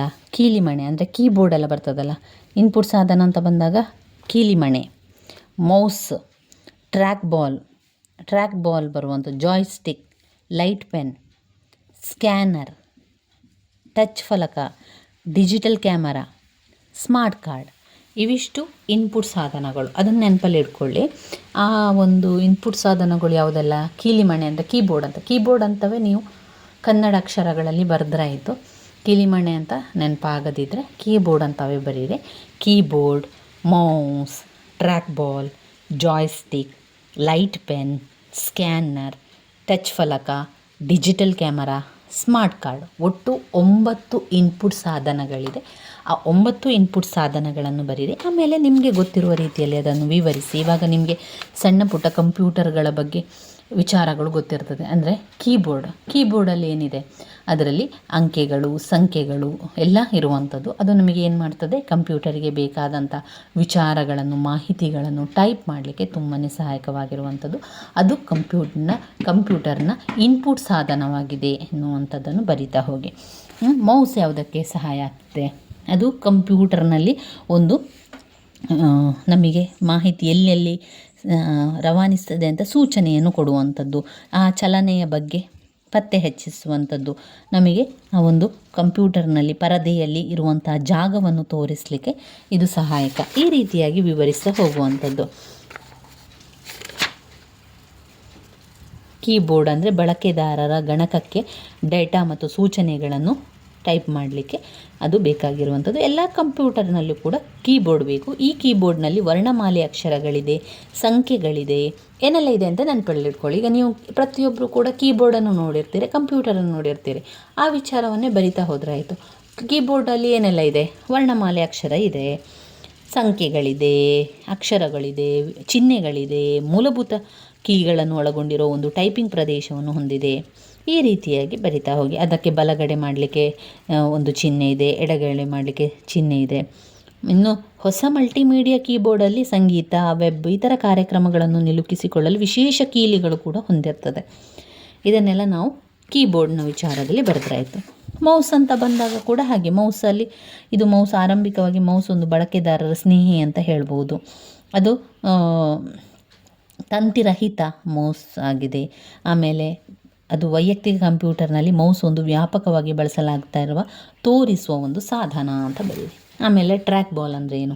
ಟ್ರ್ಯಾಕ್ ಬಾಲ್ ಅಂತ ಹೇಳಿದರೆ ಅದು ಒಂದು ಸ್ಥಾಯಿ ತೋರುಗಡ್ಡಿ ಸಾಧನವಾಗಿದ್ದು ಅದರ ಮೇಲೆ ಬಾಲ್ ಮೆಕ್ಯಾನಿಸಮ್ ಇದೆ. ಟ್ರ್ಯಾಕ್ ಬಾಲ್ ಒಂದು ತಲೆಕೆಳಗಾದ ಮೌಸ್ ಬಹಿರಂಗವಾಗಿ ಚಾಚಿಕೊಂಡಿರುವ ಚೆಂಡಿನ ಹಾಗೆ ಇರುತ್ತದೆ. ಅದನ್ನು ಕಂಪ್ಯೂಟರ್ ಪರದೆಯ ಮೇಲೆ ಚಿತ್ರಗಳನ್ನು ಸರಿಸಲು ಕರ್ಸರ್ ಚಲಿಸಲು ಬಳಸ್ತೇವೆ. ಕಂಪ್ಯೂಟರ್ನಲ್ಲಿ ಕರ್ಸರ್ ಚಲಿಸಲಿಕ್ಕೆ ಮೌಸ್ನ ಅಡಿಯಲ್ಲಿ ಕೂಡ ಒಂದು ಬಾಲ್ ರೀತಿ ಇರ್ತದೆ ನೋಡಿ, ಟ್ರ್ಯಾಕ್ ಬಾಲ್ ಅಂತ ಹೇಳುವಂಥದ್ದು. ಅದು ತಲೆ ಕೆಳಗಾದ ಮೌಸ್ ಬಹಿರಂಗವಾಗಿ ಚಾಚಿಕೊಂಡಿರುವ ಚೆಂಡಿನ ಹಾಗೆ ಇರುವಂಥದ್ದನ್ನು ಕಾಣ್ಬೋದು. ಆಮೇಲೆ ಟಚ್ ಪ್ಯಾಡ್ಗಳು ನೀವು ಕಂಪ್ಯೂಟರಲ್ಲಿ ನೋಡಿದ್ದೀರ. ಈ ರೀತಿಯ ನಾವು ಒಂದು ಕೈಯ ಮುಖಾಂತರ ಮಾಡ್ತೇವೆ. ಮೌಸ್ ಒಂದು ವೇಳೆ ಮೌಸ್ ಇಲ್ಲ ಅಂತ ಆದರೆ ನಾವು ಆ ಟಚ್ ಪ್ಯಾಡನ್ನೇ ಉಪಯೋಗಿಸುವಂಥದ್ದು. ಕಂಪ್ಯೂಟರ್ನಲ್ಲಿರುವಂಥದ್ದು ಟಚ್ ಪ್ಯಾಡ್ ನಾವು ಪೋರ್ಟಬಲ್ ಕಂಪ್ಯೂಟರ್ನಲ್ಲಿ ಮೌಸ್ ಪಾಯಿಂಟರ್ ಸರಿಸಲು ಬಳಸಬಹುದಾದ ಒಂದು ಸಣ್ಣ ಒತ್ತಡ ಮತ್ತು ಚಲನೆಯ ಸೆನ್ಸಿಟಿವ್ ಪ್ರದೇಶವಾಗಿದೆ. ಬಾಹ್ಯ ಸಾಧನವಾಗಿ ಮೌಸ್ ಹೊಂದುವ ಬದಲಾಗಿ ಟಚ್ ಪ್ಯಾಡನ್ನು ಬಳಸುವಂಥದ್ದನ್ನು ಕಾಣ್ಬೋದು. ಕೆಲವೊಮ್ಮೆ ನಾವು ಅದರಲ್ಲಿ ಬಳಸುವಂಥದ್ದು ಬೆರಳನ್ನು ಸರಿಸಿ ಪರದೆಯನ್ನು ಆ ಕಡೆ ಈ ಕಡೆ ಮಾಡುವಂಥದ್ದು ಅದಾಗಿದೆ. ಇನ್ನು ಎಲ್ಲ ಇನ್ಪುಟ್ ಸಾಧನಗಳ ಬಗ್ಗೆ ನಿಮಗೇನು ಗೊತ್ತಿದೆ ಅದನ್ನು ಬರಿತಾ ಹೋಗಿ. ಇಲ್ಲಿರುವಂಥ ರೀತಿಯಲ್ಲಿಯೇ ಆಗಬೇಕು ಅಂತ ಇಲ್ಲ, ನಿಮಗೆ ಗೊತ್ತಿರುವಂಥ ರೀತಿಯಲ್ಲಿ. ಇನ್ನು ಜಾಯ್ಸ್ಟಿಕ್ ಅಂದರೆ ಏನು? ಜಾಯ್ಸ್ಟಿಕ್ ಅಂದರೆ ಅದೊಂದು ತೋರು ಗಡ್ಡಿ ಸಾಧನವಾಗಿದೆ. ಲಂಬ ಸನ್ನೆ ಒಂದು ಬೇಸ್ನಲ್ಲಿ ಸ್ಥಾಪಿಸಲಾಗಿರುವ ಲಿವರ್ ಸಾಮಾನ್ಯವಾಗಿ ಗುಂಡಿಗಳನ್ನು ಒಳಗೊಂಡಿದೆ. ಇವುಗಳನ್ನು ಟ್ರಿಗರ್ಗಳೆಂದು ಕರೆಯುತ್ತೇವೆ. ಒತ್ತಿದ ಕೂಡಲೇ ಕೆಲವು ಘಟನೆಗಳು ಸಕ್ರಿಯಗೊಳ್ಳುತ್ತದೆ. ಅದು ಟಚ್ ಸ್ಕ್ರೀನ್ ಅಂದರೆ ನಾವು ಟಚ್ ಮಾಡಿ ಮುಟ್ಟುವಂಥದ್ದು. ಈಗ ನಮ್ಮ ಮೊಬೈಲ್ ಫೋನೆಲ್ಲ ಟಚ್ನ ಮೂಲಕ ಮಾಡುವಂಥದ್ದು. ಅದೇ ರೀತಿಯಲ್ಲಿ ಟಚ್ ಸ್ಕ್ರೀನ್ಗಳಿರುವಂಥದ್ದು. ಅದು ಹೋಟೆಲ್ಗಳಲ್ಲಿ, ವಿಮಾನಗಳಲ್ಲಿ, ವಸ್ತು ಸಂಗ್ರಹಾಲಯಗಳಲ್ಲಿ ಮಾಹಿತಿ ಪಡೆಯಲು ಇದನ್ನು ನಾವು ಟಚ್ ಸ್ಕ್ರೀನನ್ನು ಬಳಸ್ತೇವೆ. ಇನ್ನು ಬಾರ್ಕೋಡ್ ರೀಡರು ಲೇಸರ್ ಕಿರಣಗಳನ್ನು ಬಾರ್ಕೋಡ್ ಓದಲು ಲೇಸರ್ ಕಿರಣಗಳನ್ನು ಬಳಸುತ್ತದೆ ಆ ಕಡೆಯಲ್ಲಿ ನೋಡಲಿಕ್ಕೆ. ಇನ್ನು ಬರುವಂಥದ್ದು ಯಾವುದು? ಸ್ಕ್ಯಾನರ್ ಅಂತಾದರೂ ಕೂಡ ಗೊತ್ತಿದೆ ನಿಮಗೆ. ಡಿಜಿಟಲ್ ಕ್ಯಾಮರಾ ಫೋಟೋವನ್ನು ತೆಗೆಯಲಿಕ್ಕೆ, ಚಿತ್ರಗಳನ್ನು ತೆಗೆಯಲಿಕ್ಕೆ, ಚಿತ್ರಗಳ ಖರೀದಿ ಮತ್ತು ಅಭಿವೃದ್ಧಿಯನ್ನು ವೆಚ್ಚವನ್ನು ದೀರ್ಘಾವಧಿಯಾಗಿ ಉಳಿಸ್ತದೆ. ಇದರಲ್ಲಿ ಏನು ಮಾಡ್ತದೆ ಅಂದರೆ ಚಿತ್ರವನ್ನು ತೆಗೆಯುವಂಥದ್ದು. ಚಿತ್ರಗಳನ್ನು ಶೇಖರಿಸಿಡಲು ವಿವಿಧ ಮಾಧ್ಯಮ ಬಳಸಿಕೊಳ್ಳುತ್ತದೆ.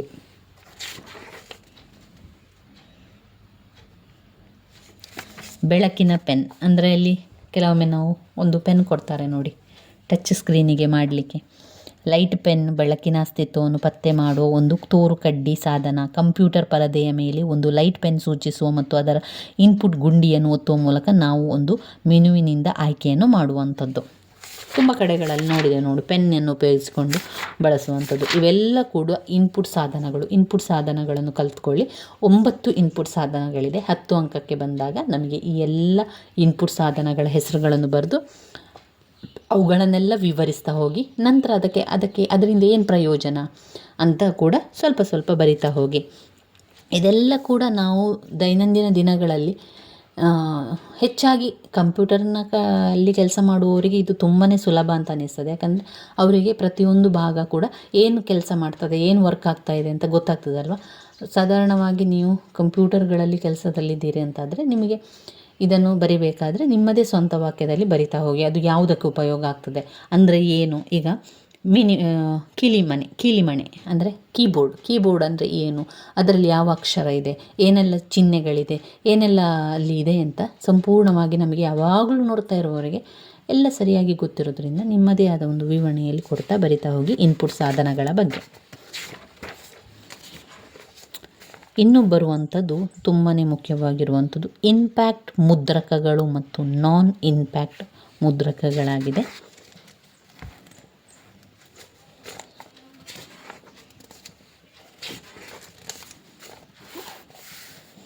ಇಂಪ್ಯಾಕ್ಟ್ ಪ್ರಿಂಟರ್ಸ್ನ ಲಕ್ಷಣಗಳನ್ನು 10 ಅಂಕಕ್ಕೆ ಕೇಳಿದ್ದಾರೆ. ಇಂಪ್ಯಾಕ್ಟ್ ಮುದ್ರಕಗಳಲ್ಲಿ ಏನೆಲ್ಲ ಇದೆ ಲಕ್ಷಣಗಳು? ಇಂಪ್ಯಾಕ್ಟ್ ಮುದ್ರಕಗಳು ಪುಟ ಸಂಖ್ಯೆ 44ರಲ್ಲಿದೆ. ಇಂಪ್ಯಾಕ್ಟ್ ಮುದ್ರಕಗಳಲ್ಲಿ ಒಂದು ಅಕ್ಷರ ಮುದ್ರಕ. 1ನೇ ಪಾಯಿಂಟ್ ಅಕ್ಷರ ಮುದ್ರಕ. ಅಕ್ಷರ ಮುದ್ರಕವನ್ನೇ ವಿವರಿಸ್ತಾ ಹೋಗುವಂಥದ್ದು ಇಂಪ್ಯಾಕ್ಟ್ ಪ್ರಿಂಟರ್ಸಲ್ಲಿ. ಮತ್ತೆ ಬರುವಂಥದ್ದು ನಾನ್ ಇಂಪ್ಯಾಕ್ಟ್ ಮುದ್ರಕ, ಪರಿಣಾಮ ಅಲ್ಲದ ಮುದ್ರಕ. ಅದರಲ್ಲಿ ಶಾಯಿ ಮುದ್ರಕಗಳು, ಶಾಯಿ ಮುದ್ರಕಗಳು, ಲೇಸರ್ ಮುದ್ರಕಗಳು. ಶಾಯಿ ಮುದ್ರಕಗಳು ಮತ್ತು ಲೇಸರ್ ಮುದ್ರಕಗಳು ಎಂಬ 2 ಪಾಯಿಂಟ್ಸ್ ಬರ್ತದೆ. ಶಾಯಿ ಮುದ್ರಕಗಳು ಮತ್ತು ಲೇಸರ್ ಮುದ್ರಕಗಳು. ಇದರಲ್ಲಿ ಅಕ್ಷರ ಮುದ್ರಕಗಳು ಮಾತ್ರ ಬರ್ತದೆ ನೋಡಿ. ಅಕ್ಷರ ಮುದ್ರಕ ಮತ್ತು ಸಾಲು ಮುದ್ರಕ ಅಂತ ಕಾಣ್ತದೆ. ಅಕ್ಷರ ಮುದ್ರಕ ಮತ್ತು ಸಾಲು ಮುದ್ರಕಗಳು. Impact printers.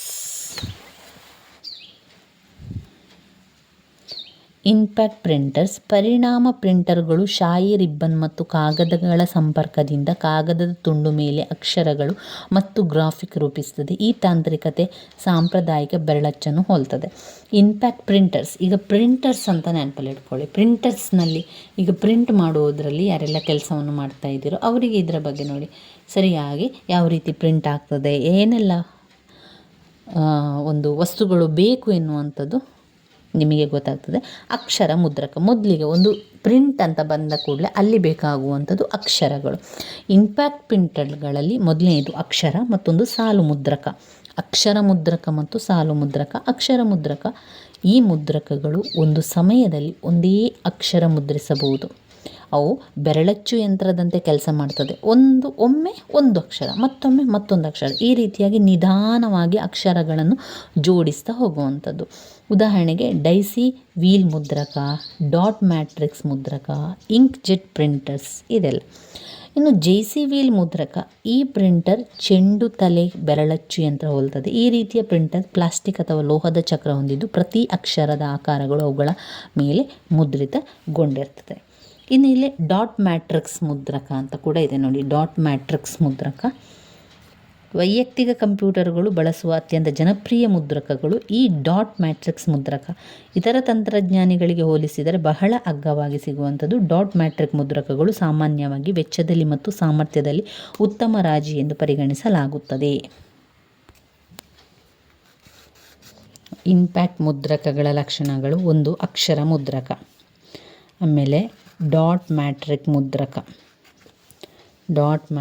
ಮುದ್ರಕ, ಅದರಲ್ಲಿ ಇನ್ನೊಂದು ಸಾಲು ಮುದ್ರಕ ಕೂಡ ತಗೊಳ್ಬೇಕು. ಸಾಲು ಮುದ್ರಕಗಳು, ಡಾಟ್ ಮ್ಯಾಟ್ರಿಕ್ ಮುದ್ರಕಗಳು ಬಹಳ ಅಗ್ಗ ಅಂತ ಹೇಳ್ತಾ ಇದ್ದಾರೆ.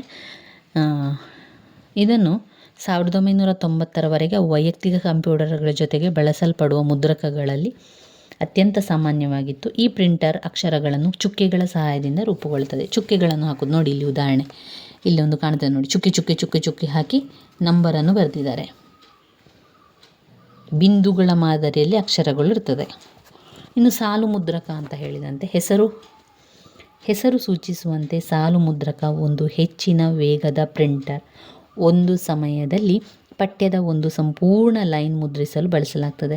ಸಾಲು ಮುದ್ರಕಗಳನ್ನು ದೊಡ್ಡ ಪ್ರಮಾಣದ ಡೇಟಾ ಟೇಬಲ್ಗಳ ಮುದ್ರಣ, ಲೆಕ್ಕ ಪರಿಶೋಧಕ ಕೆಲಸ ಮತ್ತು ದತ್ತಾಂಶ ಕೇಂದ್ರಗಳಲ್ಲಿ ಇತರ ವ್ಯಾಪಾರ ಮುದ್ರಣ ಅನ್ವಯಗಳ ದೊಡ್ಡ ಪ್ರಮಾಣದ ಮುದ್ರಣಕ್ಕೆ ಬಳಸಲಾಗ್ತದೆ.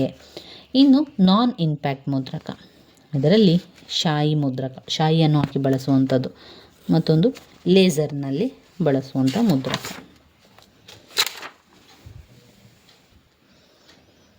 ಶಾಯಿ ಮುದ್ರಕಗಳಲ್ಲಿ ಇಂಕ್ ಜೆಟ್ ಮುದ್ರಕ, ಇಂಕ್ ಜೆಟ್ ತಂತ್ರಜ್ಞಾನದ ಮೂಲಕ ಕೆಲಸವನ್ನು ಮಾಡುವಂಥದ್ದು.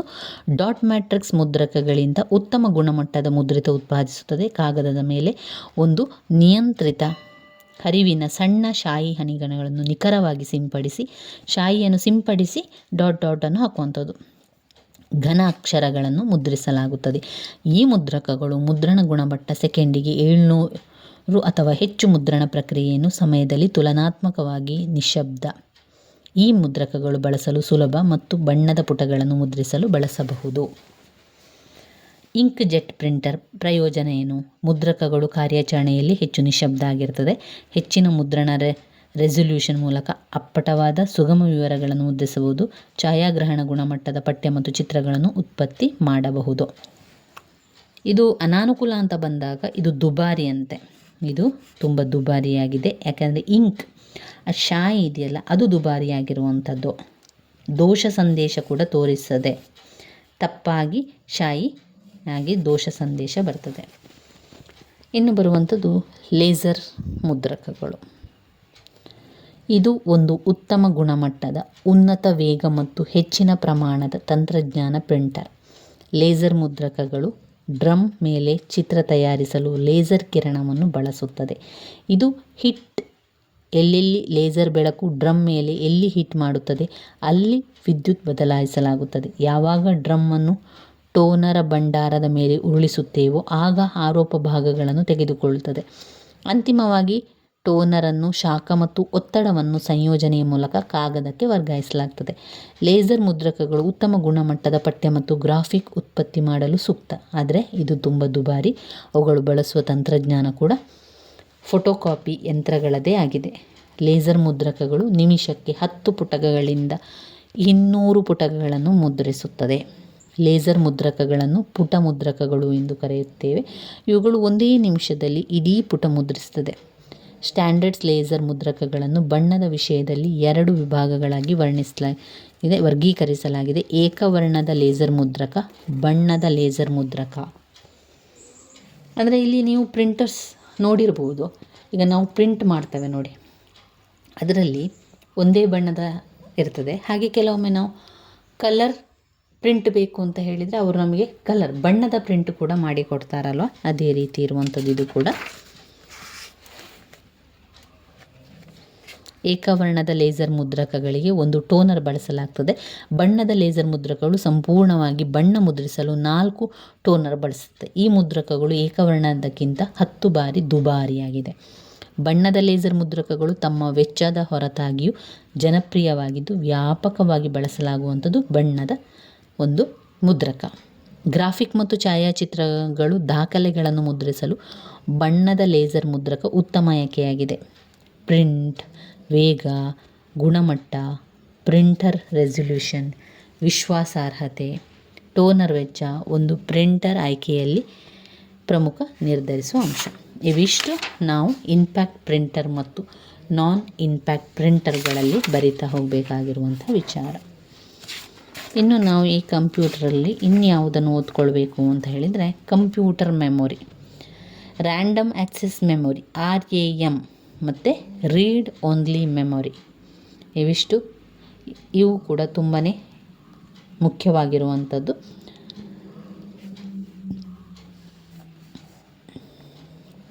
ಇವುಗಳನ್ನೆಲ್ಲ ನಾವು ಮುಂದಿನ ಒಂದು ವಿಡಿಯೋದಲ್ಲಿ ತಿಳ್ಕೊಳ್ಳುವ ಸ್ನೇಹಿತರೆ. RAM, ROM ಹಾಗೆಯೇ ನಮಗೆ ನೆಟ್ವರ್ಕಿಂಗ್ ಟಪೋಲಜಿ ಇದೆ, ಸೆಕೆಂಡ್ರಿ ಮೆಮೊರಿ ಇದೆ, ಅದೆಲ್ಲ ಕೂಡ ಓದ್ಕೊಳ್ಬೇಕು. ಅದೆಲ್ಲ ತುಂಬಾ ಮುಖ್ಯವಾಗಿರುವಂಥ ಒಂದು ಪ್ರಶ್ನೆಯಾಗಿದೆ. ಅದರಿಂದ ಅದನ್ನು ನಾವು ಮುಂದಿನ ವಿಡಿಯೋದಲ್ಲಿ ತಿಳ್ಕೊಳ್ಳುವ. ನನ್ನ ವೀಡಿಯೋಸ್ ಎಲ್ಲ ನಿಮಗೆ ಇಷ್ಟ ಆಗ್ತಾ ಇದ್ದರೆ ಲೈಕ್ ಕೊಡಿ, ಶೇರ್ ಮಾಡಿ, ಸಬ್ಸ್ಕ್ರೈಬ್ ಮಾಡಲಿಕ್ಕೆ ಮರಿಬೇಡಿ ಸ್ನೇಹಿತರೆ. ಇನ್ನಷ್ಟು ವಿಚಾರಗಳನ್ನು ಮುಂದಿನ ವಿಡಿಯೋದಲ್ಲಿ ತಿಳಿತಾ ಹೋಗುವ. ಕಂಪ್ಯೂಟರ್ಗಳು ದ್ವಿತೀಯ BA ಮತ್ತು BCom ವಿದ್ಯಾರ್ಥಿಗಳಿಗೂ ಕೂಡ ಈ ಕಂಪ್ಯೂಟರ್ ಅಪ್ಲಿಕೇಶನ್ ಇರುವಂಥದ್ದು. ಇದರಲ್ಲಿ ನೀವೇನು ಮಾಡಬೇಕು ಅಂತ ಹೇಳಿದ್ರೆ ಈ ಪ್ರಶ್ನೆಗಳೆಲ್ಲ ನಾನಿವತ್ತು ನಿಮಗೆ ತಿಳಿಸ್ಕೊಟ್ಟಿರುವಂತಹ ಎಲ್ಲ ಪ್ರಶ್ನೆಗಳ ವಿವರಣೆ ಕೂಡ ತುಂಬಾ ಮುಖ್ಯವಾಗಿರುವಂಥದ್ದು.